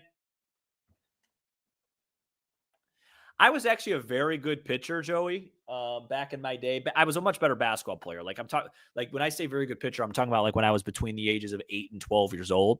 Basketball, I actually played, but I was a good pitcher. But I was a control guy. And there was one day I'll never forget. We were playing. I think I was about 11, 10, something like that. And I still remember it well. We were playing in Northbrook. We were playing this Northbrook team. It was Northbrook Green. And I played all these guys in basketball too. And I gave up 3 homers in an inning, which when you're 10 years old is pretty crazy because like they're hitting it over a fence. And I think I gave up 5 in the game. It was rough, man. It was rough. And I was like 10 and was just like, it's time to build character. My go-to pitch was a changeup. I had a really good changeup. But like I was not good. I just don't. I know some of my friends who play with me might be watching this and are like, Sam, tell it how it is. Yeah, I was not very good. I was a good basketball player though. Played yesterday actually. Play every Saturday morning. Still can shoot it a little bit, but the rest of the game really needs work, man. I can't finish at the rim anymore. I had like not wide open, but a really clean reverse like lefty layup that I missed yesterday. My cardio is picking back up, which means I'm able to guard.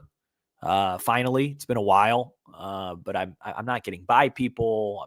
I'm not playing the way I want to play, but I could shoot. All right, sorry, way too much about me there. What's your ERA, Sam? Sam, what were you like on a basketball court as a player? Yeah, I was just a great shooter. I was a great shooter that was really smart. So I took care of the ball. I could play point guard. I could pass. I could shoot. I was really small, and I was I won't say liability defensively, but I was maybe a step up above a liability defensively. And when I was in high school, I didn't play the way I should have played. I didn't play hard enough defensively. I should have been tougher, but I was so small, man. Like right now, I'm like 5'11", 160 pounds, 162-ish pounds. And when I played in high school, I was probably like 5'8" and like way lighter than that.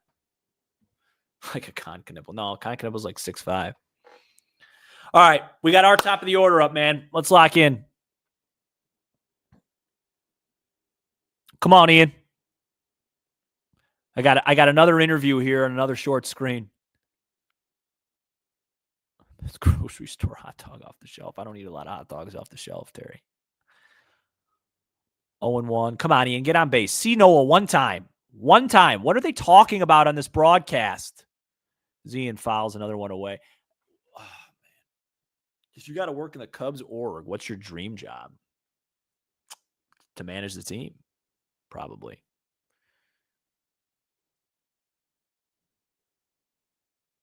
What are we doing? Show the game.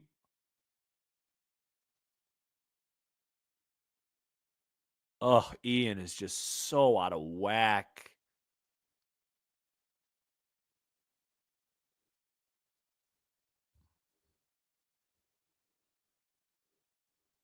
Nothing but excuses, dude. You stunk. Just be honest.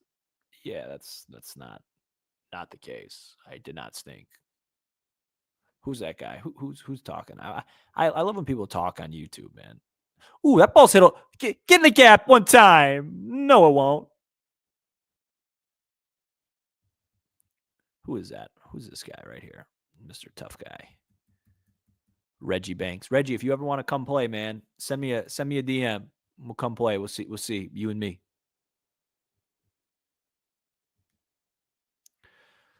We have not had a leadoff base runner reach the entire game, and that makes it not fun. We have not had a base runner with one out the entire game.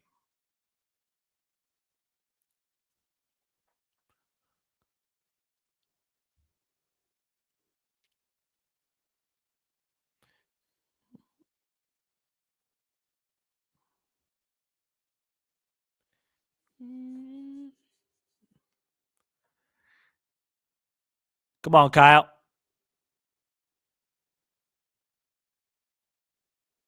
Is Matt your co-host like 6'6"? No, Matt's like 6 feet, 6'1". Another pop-up, man. How many of these? Tucker and Happ have just not been close tonight.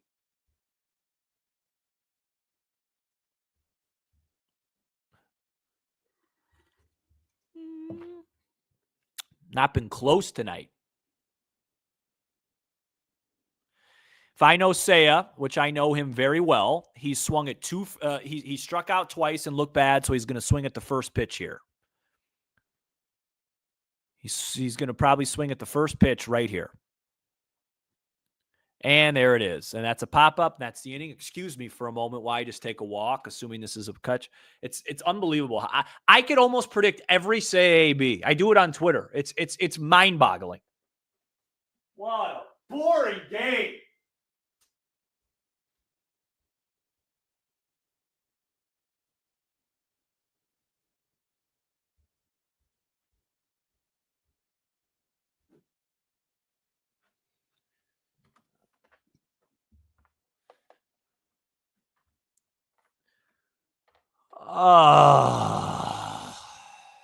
The good news is I'm going to have a lot of time after the show ends tonight. The bad news is I have no interest in watching the Bucks and Pacers. So I will have to figure out something to watch.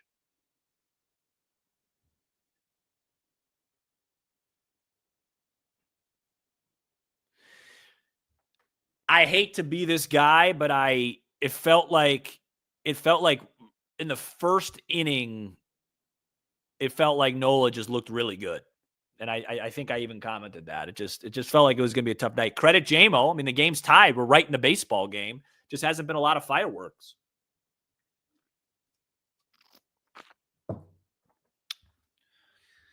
All right. 1-1. We got Schwarb's coming up here. See, this is interesting. So let's talk strategy now. So JMO's cruising along. He doesn't have a lot of pitches, but you do have all your high leverage guys available. They haven't pitched at all. You have Hodge, you have Merriweather, you think you have Presley. In this pocket, a lefty would be the more, guys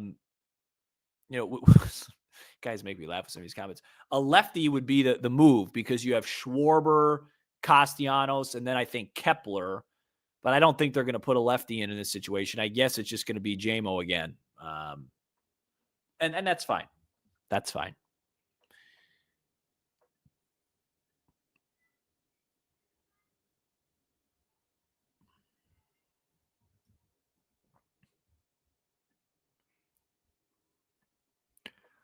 All right. You guys are going to see me like prime stressing. At least this game's close, late. We haven't used our high leverage guys in a while. And we're off tomorrow. Let's see. Looks like it's still JMO. All right, JMO versus Schwarbs. Good pitch. Come on.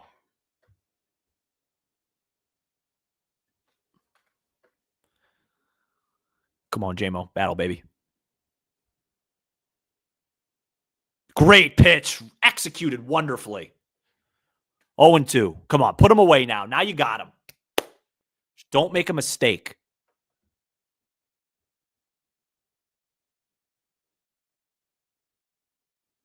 Come on, JMO. Give me a good sweeper in the dirt. Or it looks like a fastball away. That'll work. That'll work. Make the call. Make the call. Make the call. Nice and easy. Nice and easy. Stay away from him. Beautiful. Beautiful. This game might just come down to somebody getting on base, stealing a bag, bunting, and hitting a sac fly. Something, maybe stealing third. We got Birdie as a weapon off the bench to pinch run if necessary. Like next inning, Bush leads off, right? If Bush gets on base, do you dare pinch run Birdie? I don't know. Be careful here. Good pitch. It's all right. Good pitch, though. Don't hang anything to him. Come on, JMO.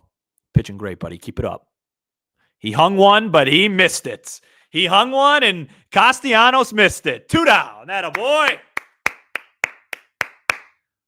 Sometimes the game is as simple as you need them to help you out a little bit.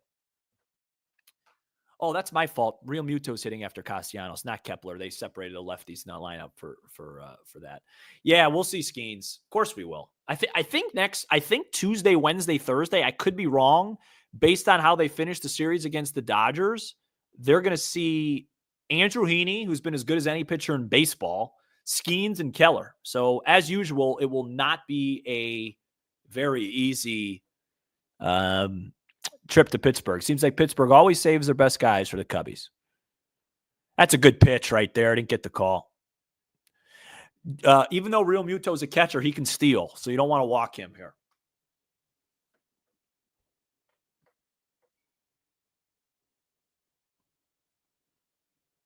It's a good job right there. His velocity's starting to go down a little bit, 90, 91. He's usually about 93, even some 94 this year. Might be so. This should be it for him. I mean, you have everybody available in the 8th and 9th. You got Porter, you got Presley, you got Julian, you got a day off tomorrow. Let those guys pitch. Tyone's done more than his job. 92 up and in, perfectly executed. JMO with the wind blowing in, man. One more, JMO. I'm going to get up for you, JMO. Come on.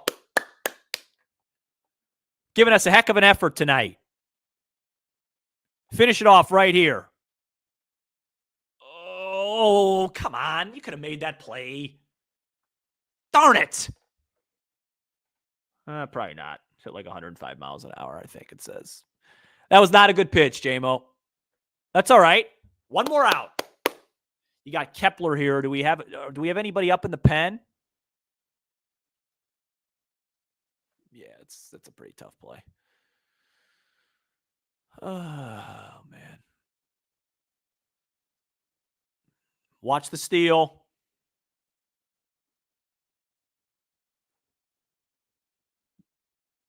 Who's out? Is it Hottovy or Council? They don't show you anything on ESPN.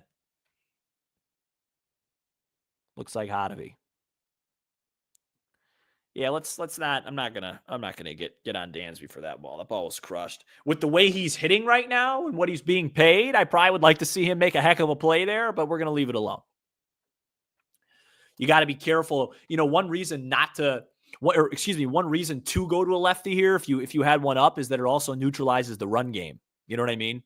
You have a lefty out there; it's almost impossible for Real Muto to run on one. Whereas here, if he wants to run, he can. You got Kepler. All right, this is the first time I've been real. Oh, please go foul. It will. Thank you.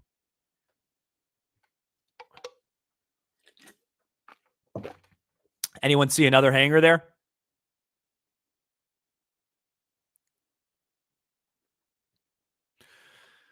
He hung one to Castellanos. He made a bad pitch to Real Muto, and he just hung a pitch to Kepler. Like, he's getting tired, man. He's getting tired. And he's got away with another one. Great job, though, JMO. We'll take it, buddy. Round of applause. You've been steady and solid so far, and I appreciate you, and I tip my cap to you. Wonderful effort. Wonderful. Can somebody on this team get a hit?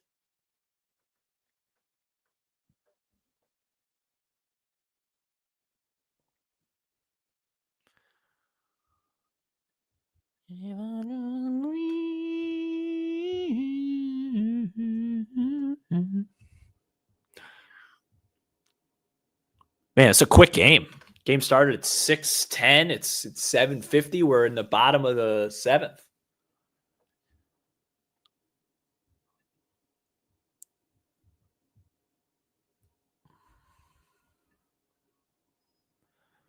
Please get a leadoff runner on so we can be excited.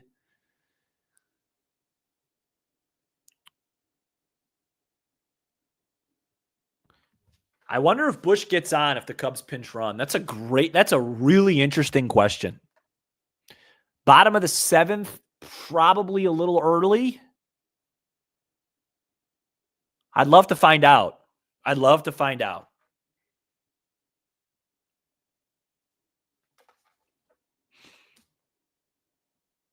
Hopefully, Nola's out of the game. That'd be magnificent if that were the case.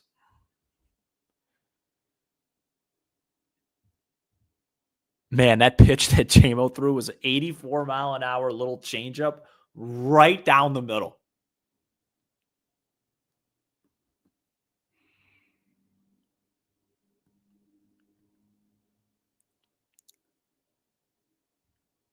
It's not that Bush doesn't run decently. It's the fact that if Birdie gets on base, he could steal and create a run. That's the point. It's not it's not the fact that Bush doesn't run well. It's that Birdie runs great, and you say to yourself, hey, this might be our only opportunity to create runs. I don't think they're going to do it. It's just I'm just trying to create baseball conversation. But commenting that Bush runs well, that has nothing to do with it. It's can he steal like John Birdie can? And the answer is no. Birdie and you're not gonna pinch. He plays first. You could have Turner come and play first. It's an interesting case. I would love to see if we're going to do it. My guess would be no. If it were the 8th, 100%. 7th, probably not, but we'll see. We won't see. What I'd love to see is if we can see. I'd love to see if we could see. Every pitch is big now.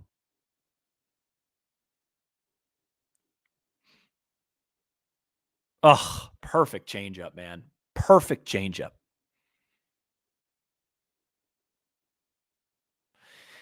Now, after that changeup, he's probably going to come back with the four seam. Got to be ready for the four seam. Right. That comebacking four seam. Here it comes. There it is, right down the middle. That's the pitch, guys. That's the pitch. And he's got us so out of whack.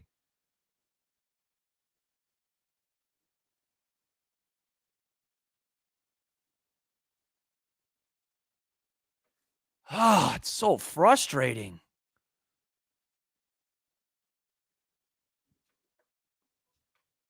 Here it comes again. Fouled away.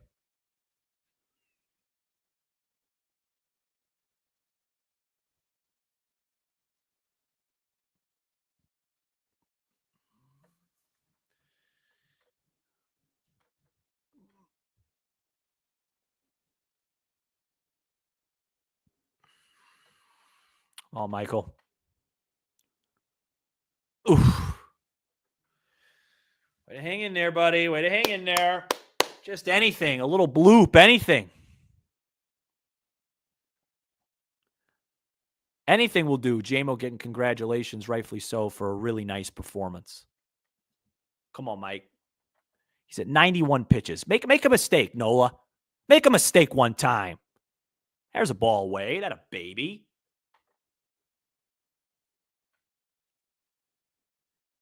Keep battling him. Keep battling him. Yeah, Bush has fouled off a lot of pitches. You're right. Here comes that comeback fastball. Nice job. Nice job. Way to fight. Way to fight.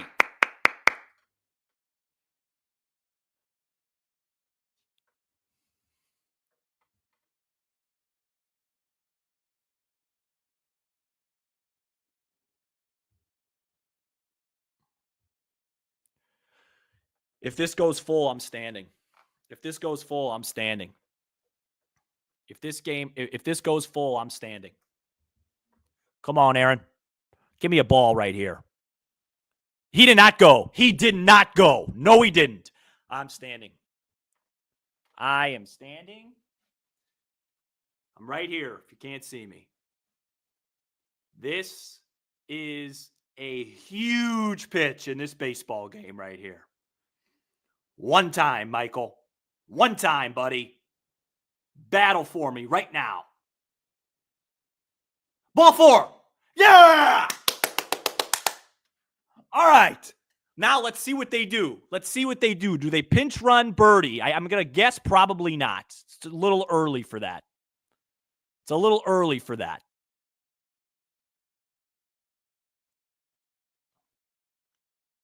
I think if it was the 8th, they 100% do it. But the 7th, it's just a tad early. But we'll see. We'll see. Or we won't, because ESPN doesn't really show you much. Doesn't look like they are. Oh, my goodness gracious, Dansby. You're swinging at every first pitch. The right on right change is Turner wouldn't hit. He would play defense. The right on right change is always been a tough pitch for Dansby. Always.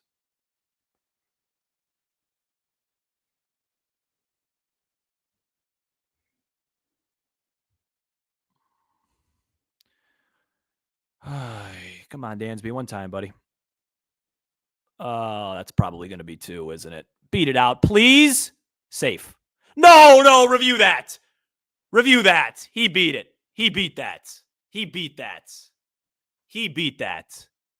He beat that. That's, you know what? You should be fine for missing. I could see that call from here that he beat that.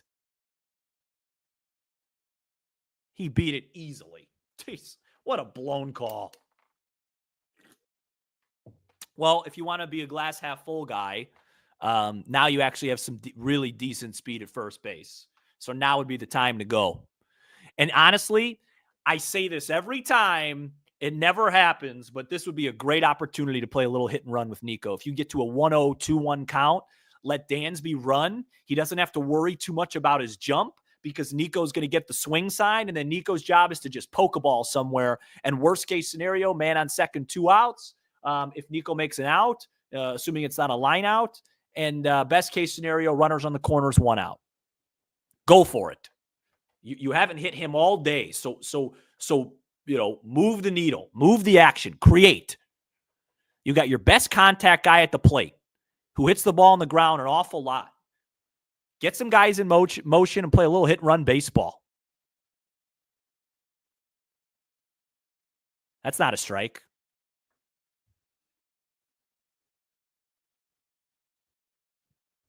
Come on, Nico. He's looking at the signs. Hit and run. Put it on. Put on the hit and run.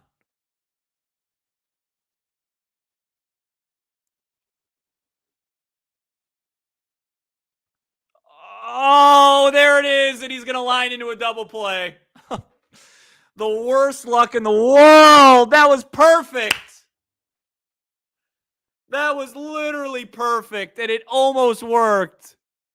That's not Dansby's fault. He was running. They did exactly what I asked him to do. And the worst thing happened. He lined into a double play. Not our night. Not our night. Great job by Nico. Great call from Craig. And they did everything I wanted them to do there, and it didn't work. That's an awesome call by Craig Counsell. That's awesome. Oh, God, I wish Nico, I didn't jinx anything. I called it. It just didn't work. It's the one, he hit a liner right at the guy. You just got to hit the ball on the ground. Did you see how open the right side was?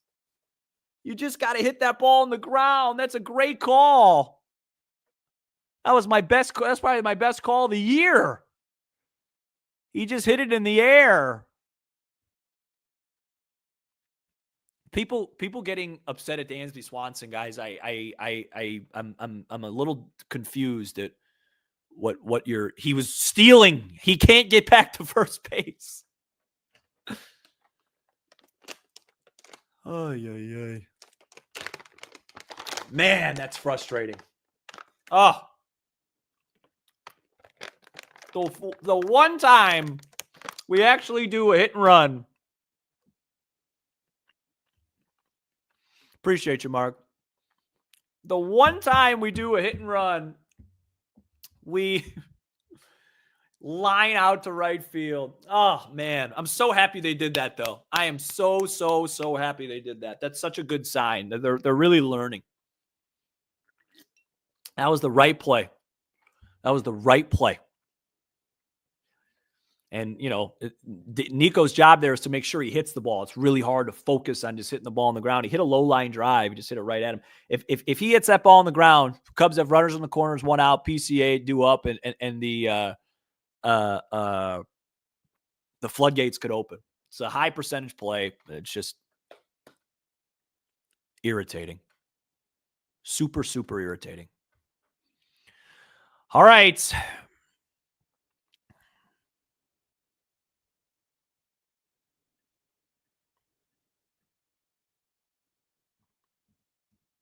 Man, that was Buzzard's luck. Today has just been Buzzard's luck.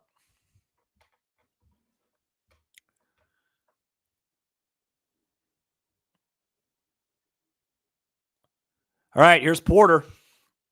Going to go Porter, going to go Presley, and if it goes to the 10th, you're probably going to see Merriweather. It's got to throw strikes. Our bullpen versus theirs. They don't have a great one either. High leverage guys versus high leverage guys. Porter's off to a 2-0 start.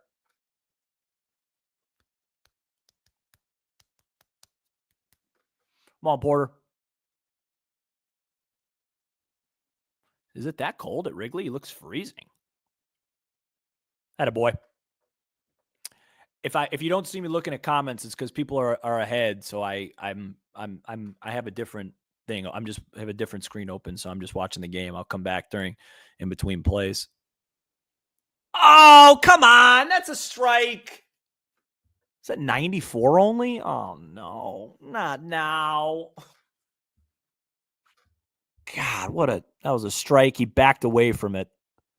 Thank you. You could freeze him with a fastball here.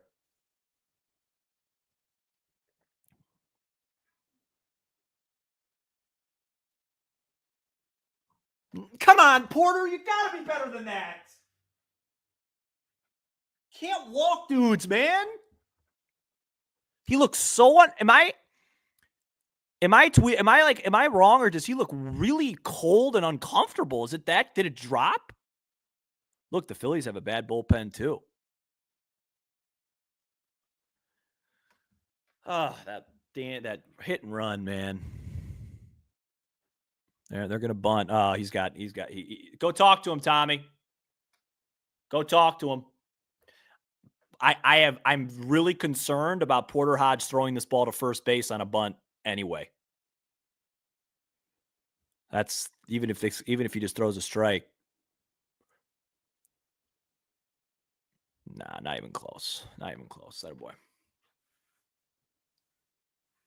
Ugh. Finally got my hit and run that I've been clamoring for years, live on the watch along, and it's a line out to right field double play. Can't script it any better. That was not a good effort at a bunt right there. That's called stabbing at the baseball. That's called stabbing at the baseball. Thank you. Strike this guy out. 2 in a row, awful bunt attempts. Put him away, Porter.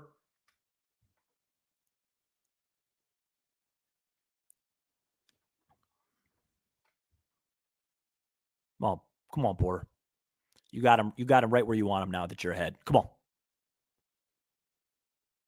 What is happening? Turn it.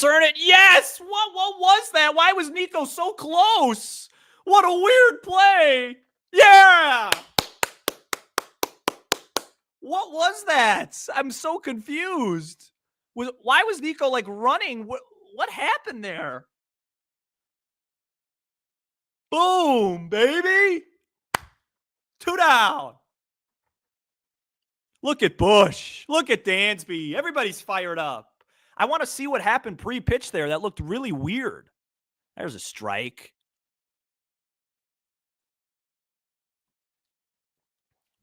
Come on now. Got Pete leading off the next inning. He gets on base. He could steal a base or two. We're in great shape. Great pitch. There it is.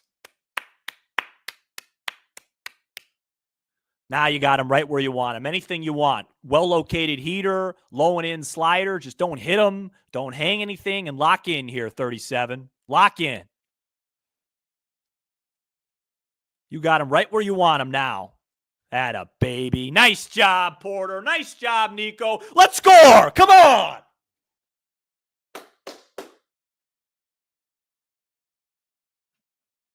Woo!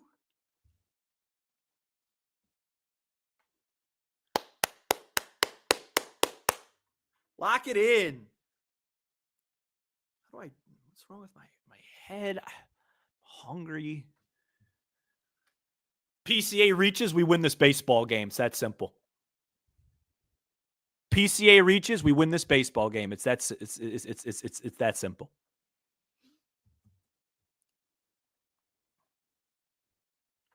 Come on.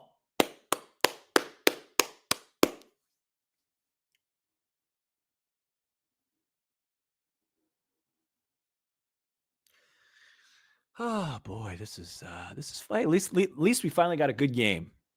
Not a super exciting game, but now that it's tight late, Sunday night baseball, it's pretty good.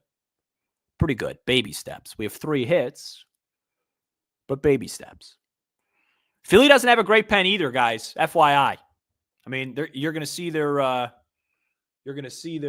leverage guys, but they don't have a great pen either.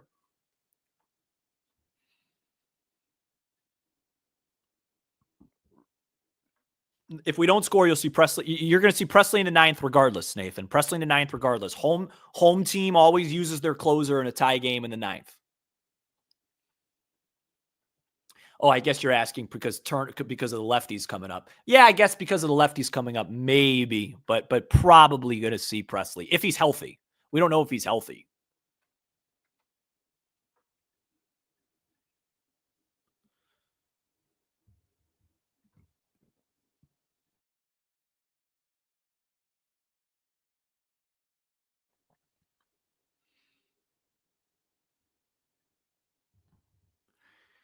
I would assume the Phillies are going to bring in a left-hander here to face PCA and then Brujan. Maybe Brujan gets pinch hit for. I don't know.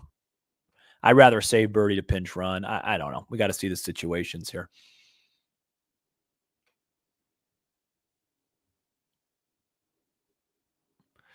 Come on, Petey.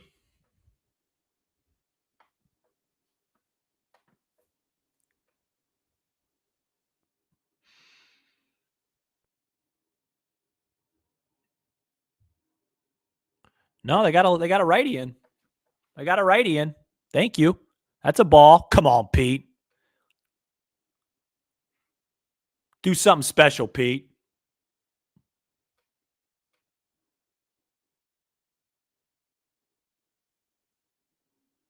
Mm. Mm. Oh, man, that was a cookie.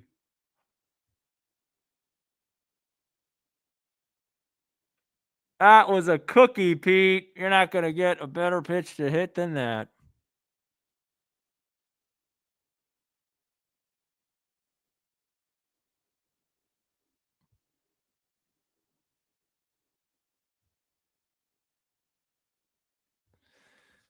Here's the 1-2. Pete rifles a ball to right field, and it's right at Castellanos again. Oh, my goodness gracious. That ball might have been hit 105 miles an hour. That ball was killed. Oh, my goodness. This game is literally luck. We end the last inning with a line out double play on a hit and run, and then start this inning with an absolute missile to right field. If that gets over his head, it's ball game. Oh, for the love of everything, do I hate this sport. I just hate this sport. I hate it. I hate it. I hate it. Why do I do this to myself? Why? Now we're going to have to face their middle of the order. 106 off the bat. Nah, it's not going anywhere. That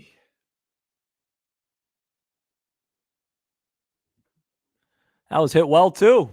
Just went nowhere. Pete, man. Pete just absolutely teed off on that ball. Off the bat, I knew it wasn't a homer. We're just hitting the ball the wrong way. The right every time. There's no need. There's no need. Why?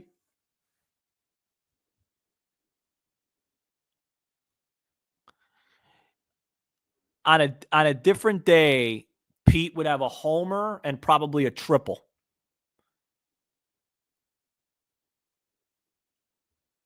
Oh, man, this is frustrating.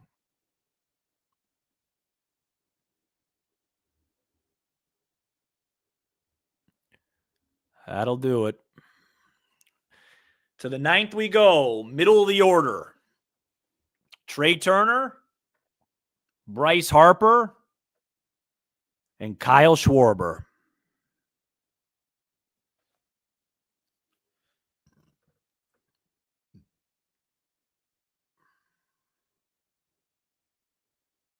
No, Raphael, it'll be a homer. It's just to left. It's right field that's the killer. Oh, man, my vibes right now. Just when that ball left PCA's bat, when that ball left Nico's bat, and when that I'm on Twitter right now. Bleacher Nation just said this is by far the worst luck BABIP game of the year. It's ridiculous. It's ridiculous, this game.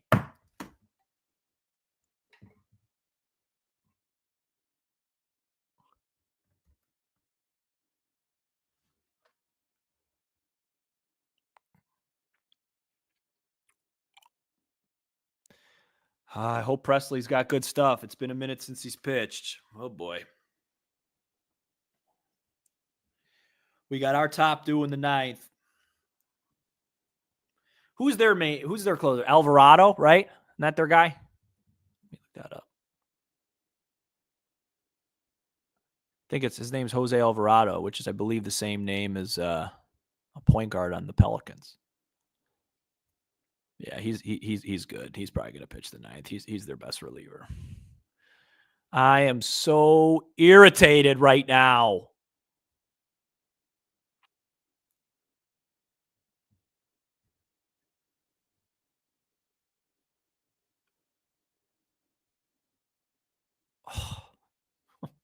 You could tell that pitcher that they just threw out there wasn't even good either.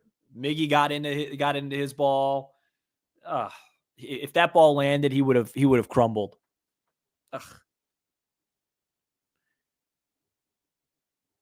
All right, on to the next one. On to the next batter. Got to forget it.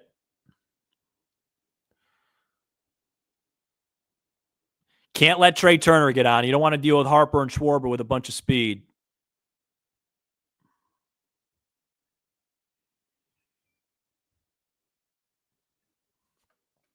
Oh, boy. Wish I had a bigger ginger ale. All right.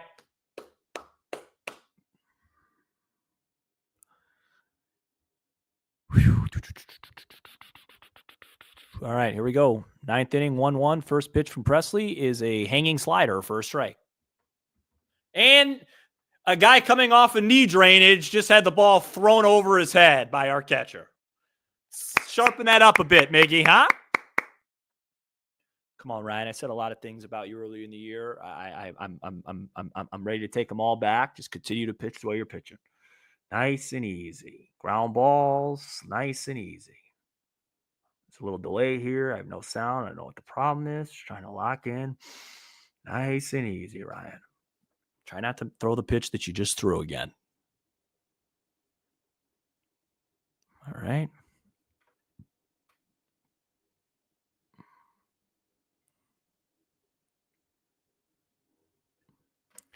Come on, Ryan.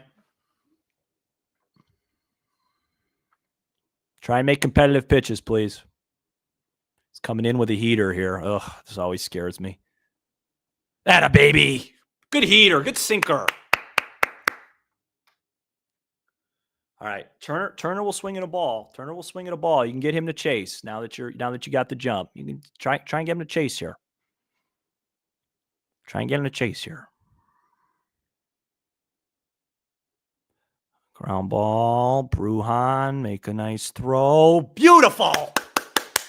Nice job. Good job, Vidal. You're having a good game today. Keep it up.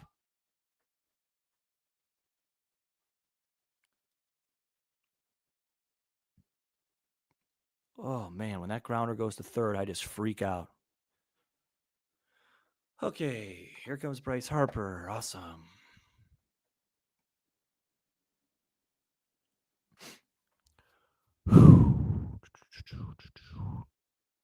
All right, not close. This is where Harper and Schwarber are so tricky to pitch to because you don't want to walk them, but you're one swing away from losing the game. So you have to execute. It's a lot easier said than done. All right, change up right down the middle. Fine by me. If it was fouled off, that works.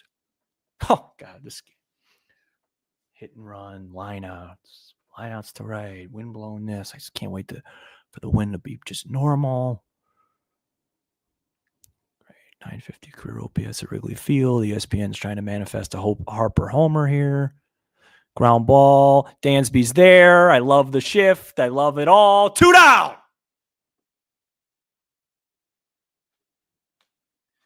Keep the ball on the ground, Rhino. Atta boy. Don't forget, if this goes to the 10th, you got Merriweather to pitch too. I said if. I didn't. Oh, is this stupid the on base streak? Oh God, I don't want to see this. Come on, atta baby, good pitch. 94 from Ryan.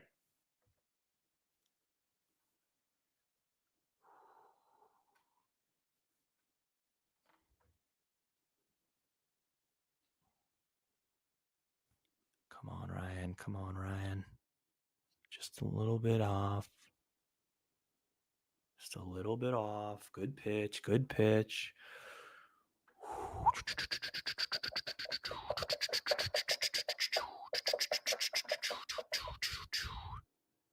Not even close. 2-1. Look, I don't like to ever put the go-ahead run on base, and I'm not advocating it here, but he's not a base stealer. If you're not comfortable, don't lay one in there. A walk's not the end of the world. It's much better than a solo home run. That's a wonderful pitch there. Wonderful. 2-2. Get up, Wrigley. Everybody up. Everybody up. We're playing against ourselves and baseball luck today, and we're right there. Come on, Ryan. This is what closers do. 2, 3, 4. Oh, I didn't even get a good look at the pitch because ESPN was late. Gosh, be better. I didn't even see what pitch was coming. Come on, Ryan.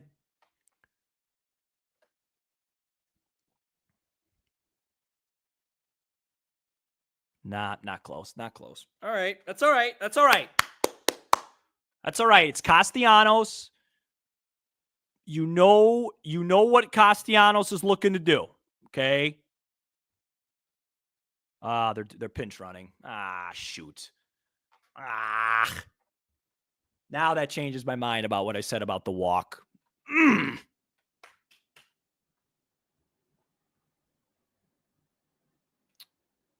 Which we pinch ran in the 7th, and it's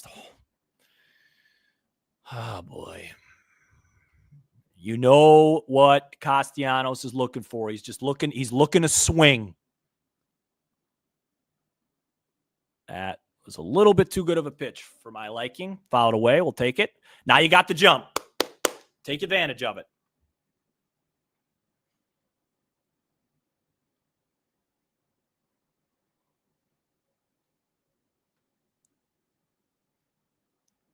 One for 14 off Presley. Just don't throw him a cookie. Okay. Not a good pitch. Okay. It's only April, Sam. It's only April. It's a good start regardless. It's only April. It's only April.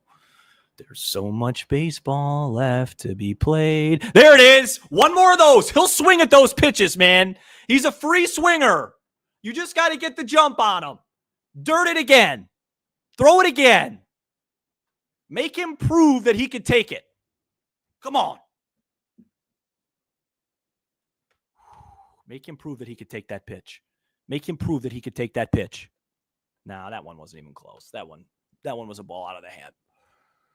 He got 2-2 to Schwarber and 1-2 to Castellanos. He hasn't made any just good strike to ball pitches yet. Man, this shouldn't be. I got to calm down. This is not good for my health. They keep showing the crowd. Just show the pitch, please. Don't throw a fastball. He hung a breaking ball. Castellanos to left. Happ at the track, at the wall. He caught it! Oh, my gosh. I thought that was gone. Oh, my. He hung a breaking ball. Oh, my goodness gracious. That was the definition of a hanger.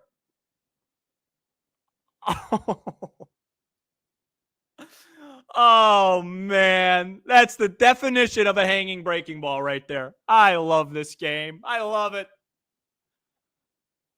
He hung a breaker, and Castellanos. Wow.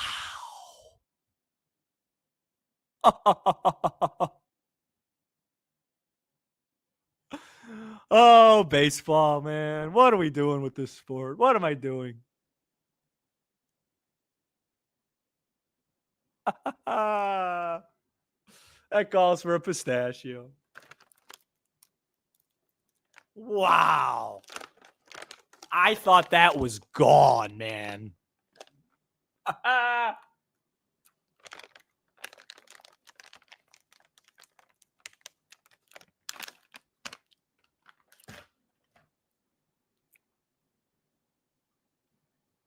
You know what? You're right, Thomas. I need to get another. I need to get another ginger ale. I finished this one. I'm getting another one for the ninth. I need another one. I need another one.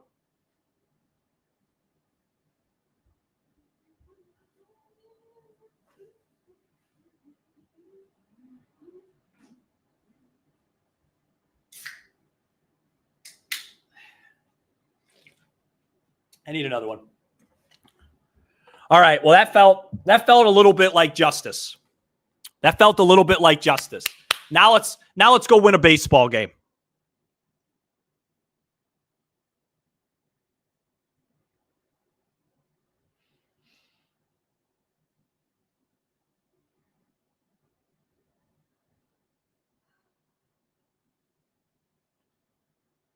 Oh, that was terrifying, man. I thought that ball was so gone.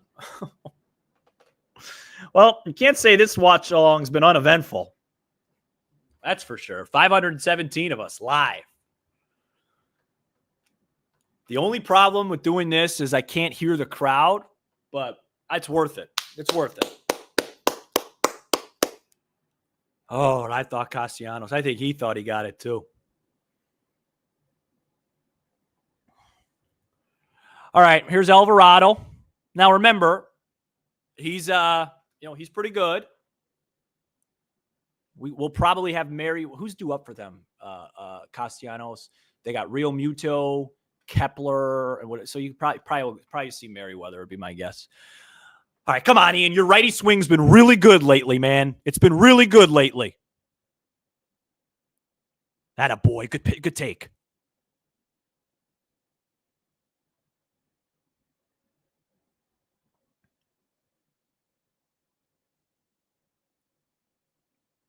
Come on, Ian.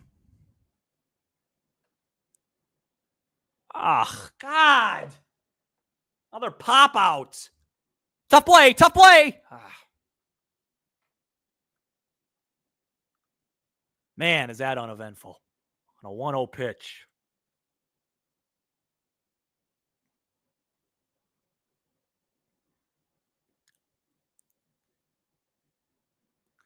That was a tricky play.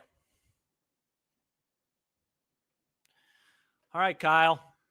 Left on left. This could be a fun moment.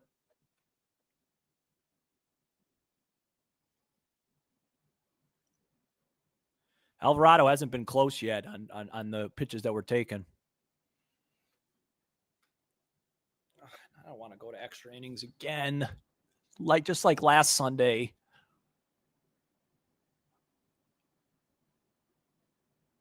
Attaboy, Kyle. 2-0. Don't forget, Kyle Tucker's got speed. Don't forget he's got speed. A walk here would be just dandy. And say it does damage against lefties. I'm gonna have to charge my computer here. That's gonna have to happen. You know what? I need to make an adjustment here. I gotta hold on 1 second. Okay, throw easy. 3-0.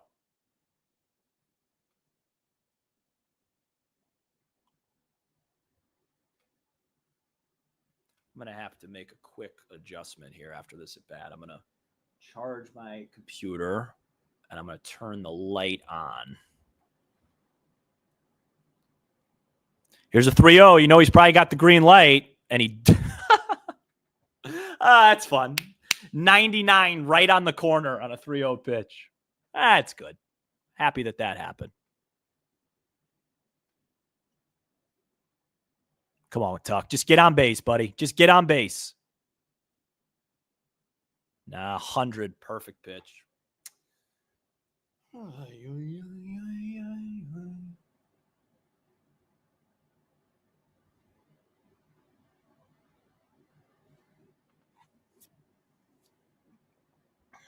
comes the 3-2. That ball's hit well to left field. Right at him. Oh, another pretty well hit ball. 94. All right, I got to make an adjustment here.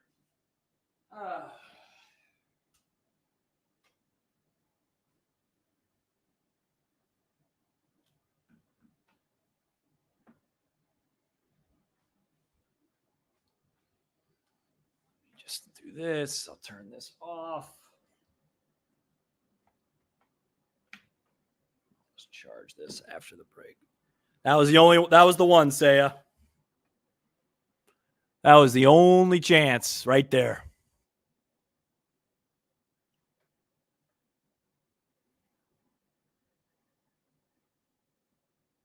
Yeah.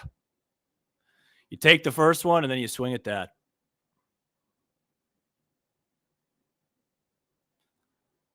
If Seiya Suzuki puts the ball in play here, I would be really surprised. I would be really surprised if Seiya put the ball in play here.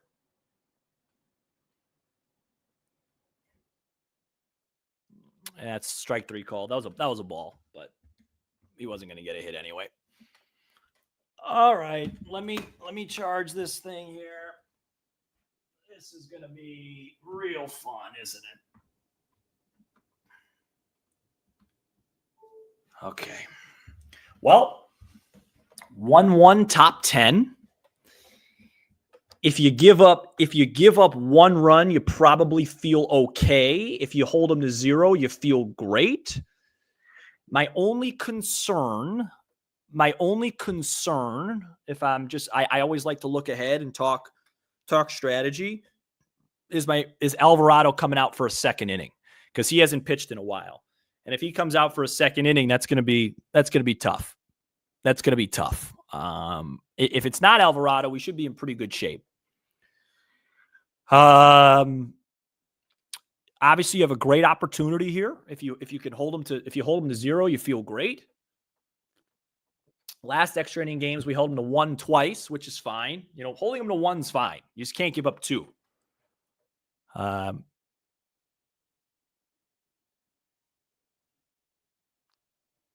just concerned about Alvarado coming back out.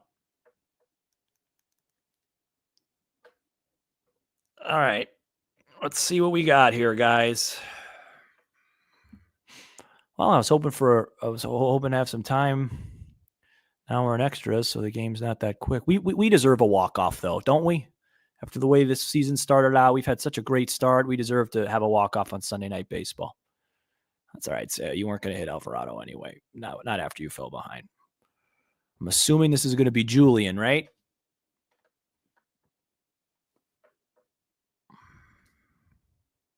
Three hits for the Cubs today. Still haven't seen the pitcher yet, because this is so fun. ESPN, you are the best. Still can't see the pitcher. Still can't see the pitcher. Still can't see the pitcher. I'm assuming it's Merriweather, but I still cannot see the pitcher. Gotta hope Merriweather throws strikes. And we still are not seeing the pitcher. Okay, that looks like Merriweather to me. All right, here we go. Castellanos doesn't run well, so that's good. Great start, Julian. Great start. Come on. If you can get this guy out without getting Castellanos to third, you're in a great spot.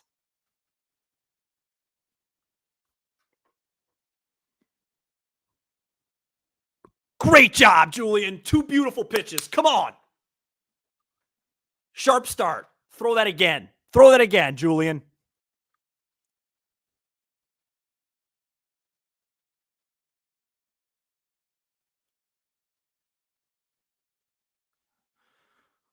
Big 0-2 pitch here. Throw that same slider, but low, even lower.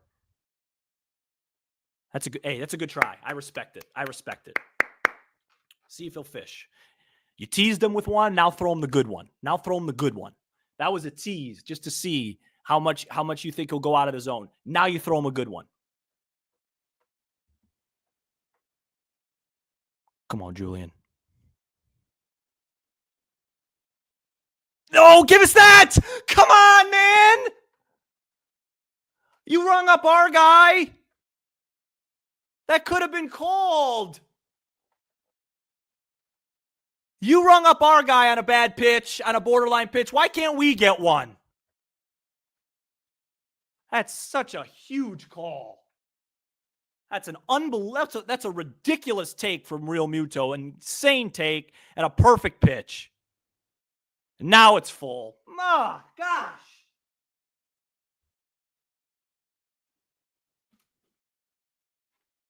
How do these guys take that pitch?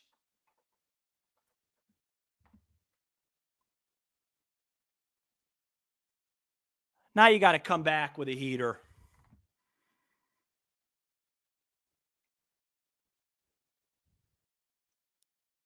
Oh, he helped us out there.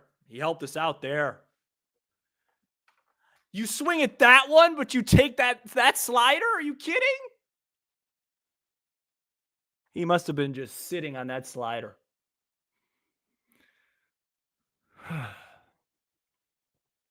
All right. Got to get him here. Come on, Julian. Come on. Oh!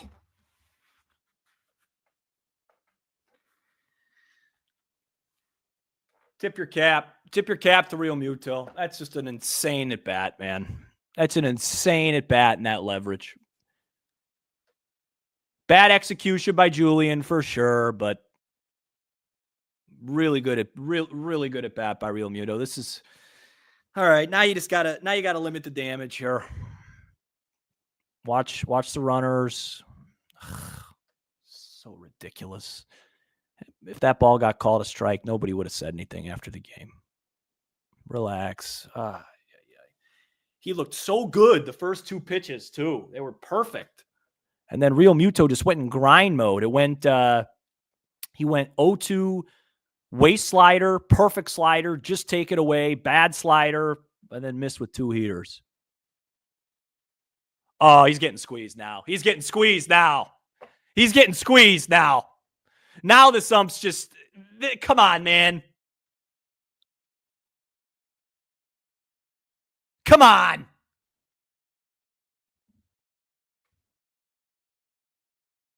This is Julian can lose his command at times, and this is exactly how it starts. You have a couple borderline pitches, and now the confidence is gone.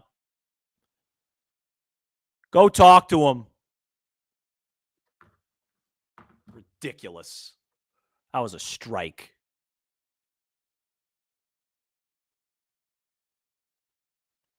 I'm telling you, these Phillies, they don't swing. You got to have strike throwers.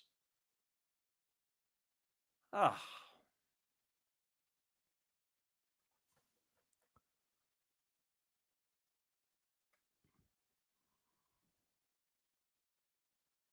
What's taking so long? Can we pitch?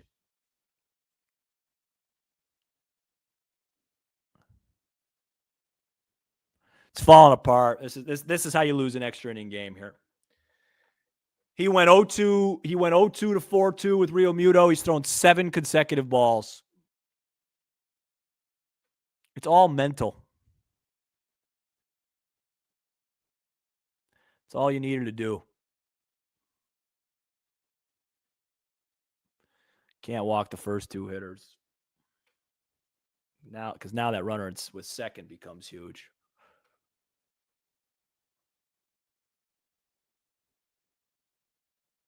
Stay in. All right, back to 3-2. Such a passive hitting for Max Kepler, by the way. Tell he's tentative too. Come on, man. Found the fastball. Execute it. The crowd getting up here just makes it even more tense for Merriweather because there's nobody out. I'll just show. Not even close. Not even close.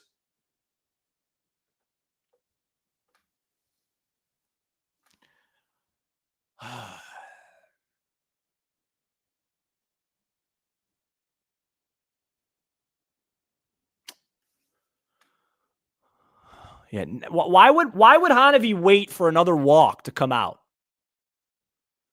Just go talk to him when you could tell he was rattled from that at bat. You shouldn't wait. The only thing I would do here, obviously it'd be a miracle to not give up one, but you got to in your head give up one and try and keep the runner from second from scoring. Probably not going to happen when you walk the first two guys. But that's Julian's problem. That's his issue, and that's why he's he's one of the higher leverage relievers on the team, but he's not. He has these bouts with command. Well, Bohm will swing. He's going to be looking to swing. I'd like to see what the infield's doing here. This game's going to get away here. Oh, boy. That's hit well to right field. Tucker's there. He'll make the catch, but everybody, the runner from second's going to be able to tag, and that's where the walks kill you. Ball was crushed for what it's worth. Probably on a different day as a grand slam, but 2-1 Philly. Now this is where the run's huge.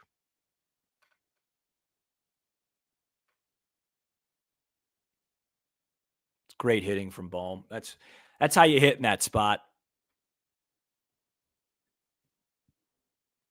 That's how you hit in that spot. All right, got a job to do now, Julian.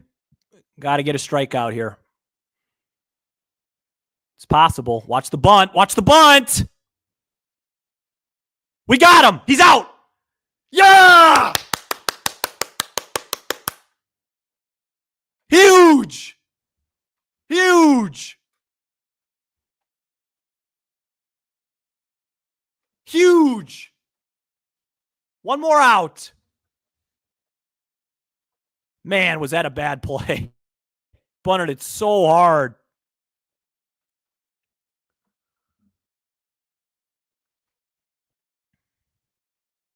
Who made the last out last inning? Seiya. So Birdie's going to run for Seiya for sure, right? Birdie's got to run for Seiya, right? All right, let's get out of this. Right now, you get out of this, you have some momentum. Come on. Watch the first pitch ambush here. Oh, he's just not even close. God, did they do him a favor with that?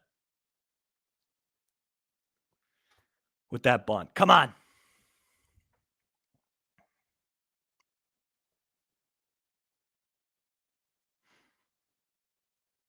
Come on, Julian. You got a break. Now take advantage of it. Oh, my gosh. This is not the guy you want to face when you're not throwing any strikes. I'm telling you, the game is so mental. If that ball's called a strike on Real Muto, which it wasn't, it was the right call. But if he got that break, he probably gets out of it. The game is so mental. Not even close. Can you take him out? He's not even close. He has no idea where the ball's going.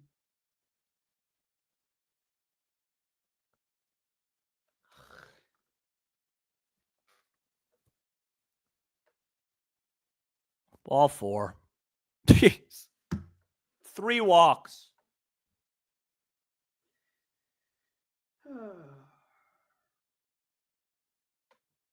Well, they're not going to take him out for Turner.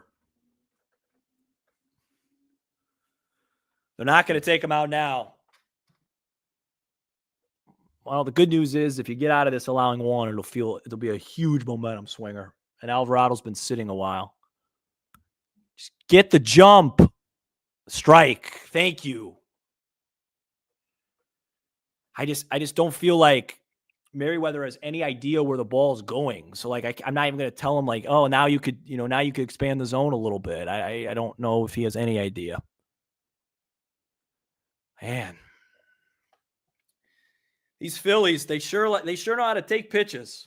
That wasn't even a bad slider. Here's the big one, the 1-1. All right, 1-2. Come on. You get out of this allowing 1 run. You get out of this allowing 1 run, and it's a huge victory. Come on, Julian. Please.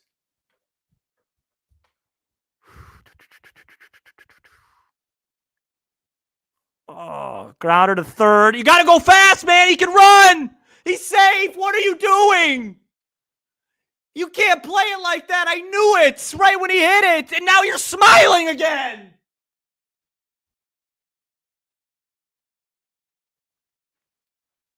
You have to go way faster than that.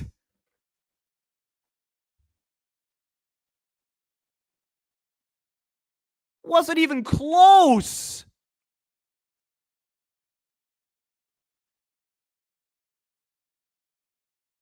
Ah, what a bad loss.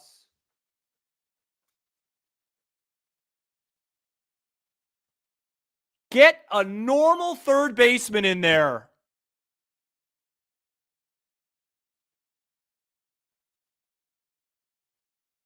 Every time.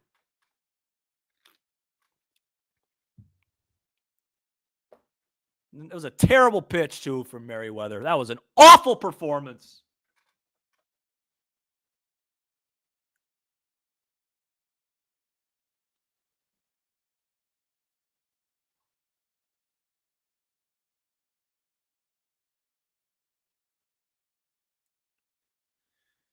Allowing one run there would have been huge because you could pinch run birdie, and all you got to do is just get him over. You were in good shape.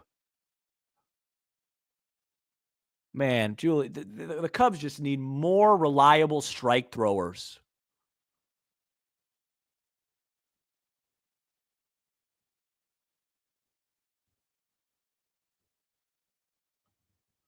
It is so crazy how all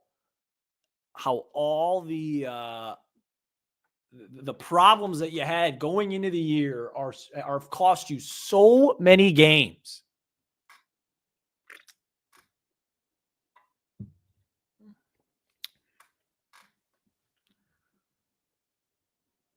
Oh man.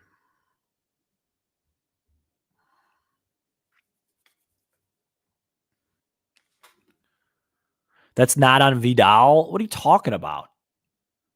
He went back on the ball. Look at how he played this ball. He played it like the catcher was running. He goes back on the ball, does a tap, and just strolls. You got one of the fastest runners in baseball. And then he's smiling. You got to attack that. You got a good third baseman. You attack that. You throw it on the run.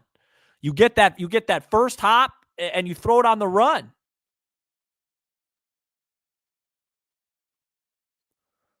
What an awful effort for Merriweather. I'm telling you, the entire inning changed. The entire inning changed when Real Muto took that 1-2 perfect slider. It was a perfect pitch.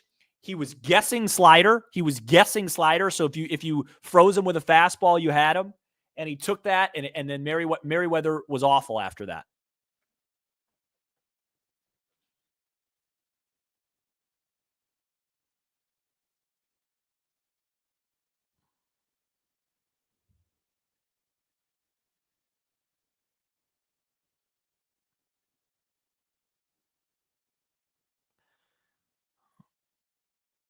Great pitch, Caleb. All right, come on, get it out here. 3-1, 3-1. You still got a shot. You don't need to bring Shaw back up. It's not his responsibility. John Birdie plays fine defense.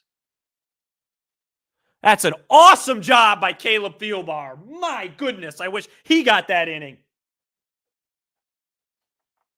You're not out of it yet. You're not out of it yet. You're not out of it yet. All right, we got Bush, Swanson, Horner. Oof. If it's a lefty, you'll see Turner. Problem with Bush is he can get into a ball, but the ball's not going anywhere to right field.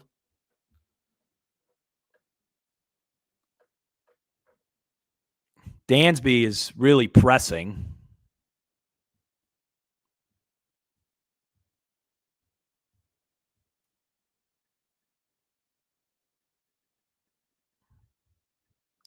The key, assuming they don't come back tonight, is going to be not letting this turn into a couple and a more, because every time the Cubs go into Milwaukee, they're always struggling.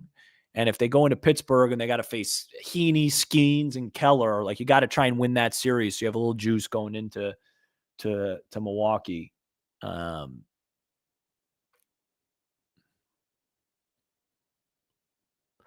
Let's at least get PCA to the plate here for the fun of it.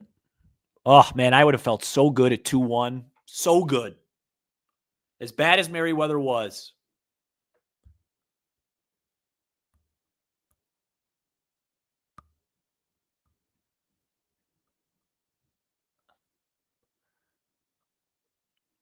I just am nervous that they're keeping Alvarado in the game. Hopefully they're not. It's either going to be Alvarado or Romano.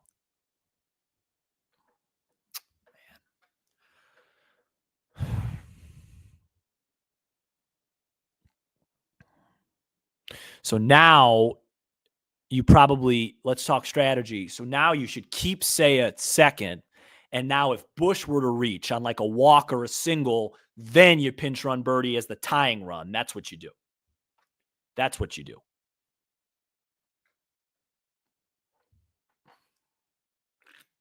So a walk here would be pretty valuable.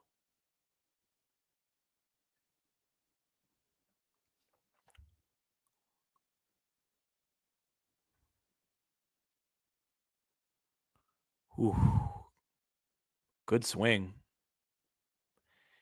Got a fastball, was just late on it.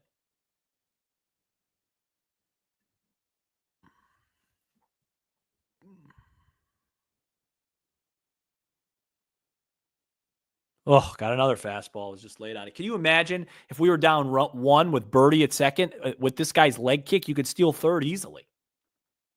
Oh, God. Everything that bothers me about this team in that inning.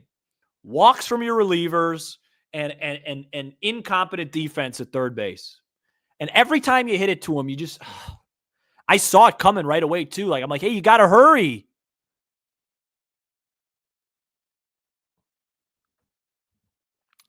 I'm trying to think. I want to watch that back and see if he had any options. I don't think he could have stepped on. He just played it so passively. It really is a tough play, but a good third baseman is much more aggressive there. Well, Michael. No. The Phillies have just come in here and we've just been their medicine. I mean, this guy's having a terrible season, and he just executed the pitch we were all begging Julian Merriweather to execute. That first out's huge.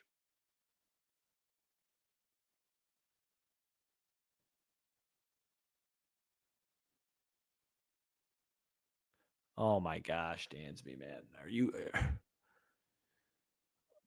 What are you swing? It's right down the middle and you swing right through it, bro.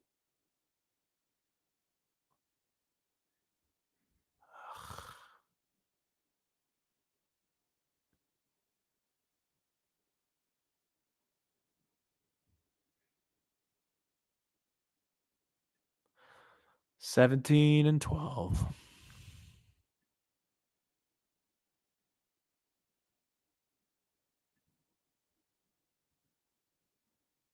Nice take, man. Sick. Got to find a way to take two in Pittsburgh, fellas. Ladies, if you're watching, got to find a way to take two in Pittsburgh. Won't be easy.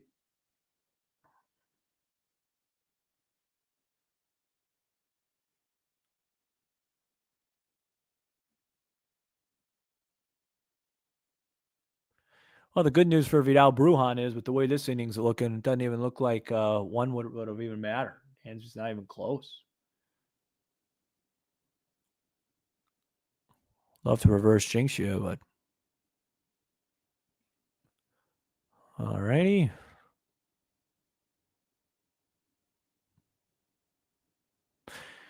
Two biggest plays of this game.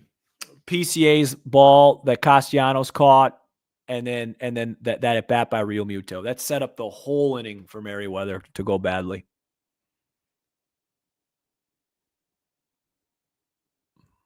All right, attaboy. All right. See if you can get it to full. See if you can get it to full. See if you can get it to full.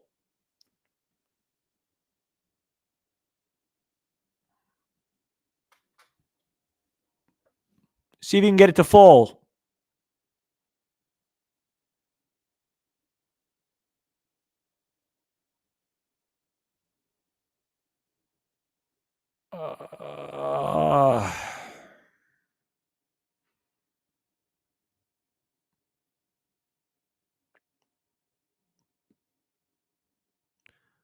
Great.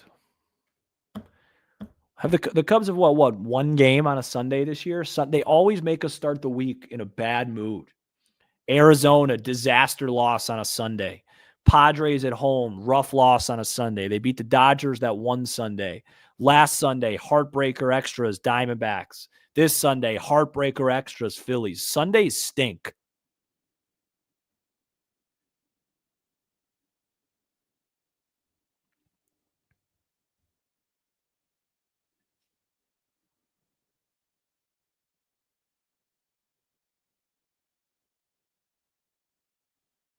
Right back to them. That'll do it. All right. We're about to do a show. Catch it. Sorry. Tried our best, guys. Have a good night.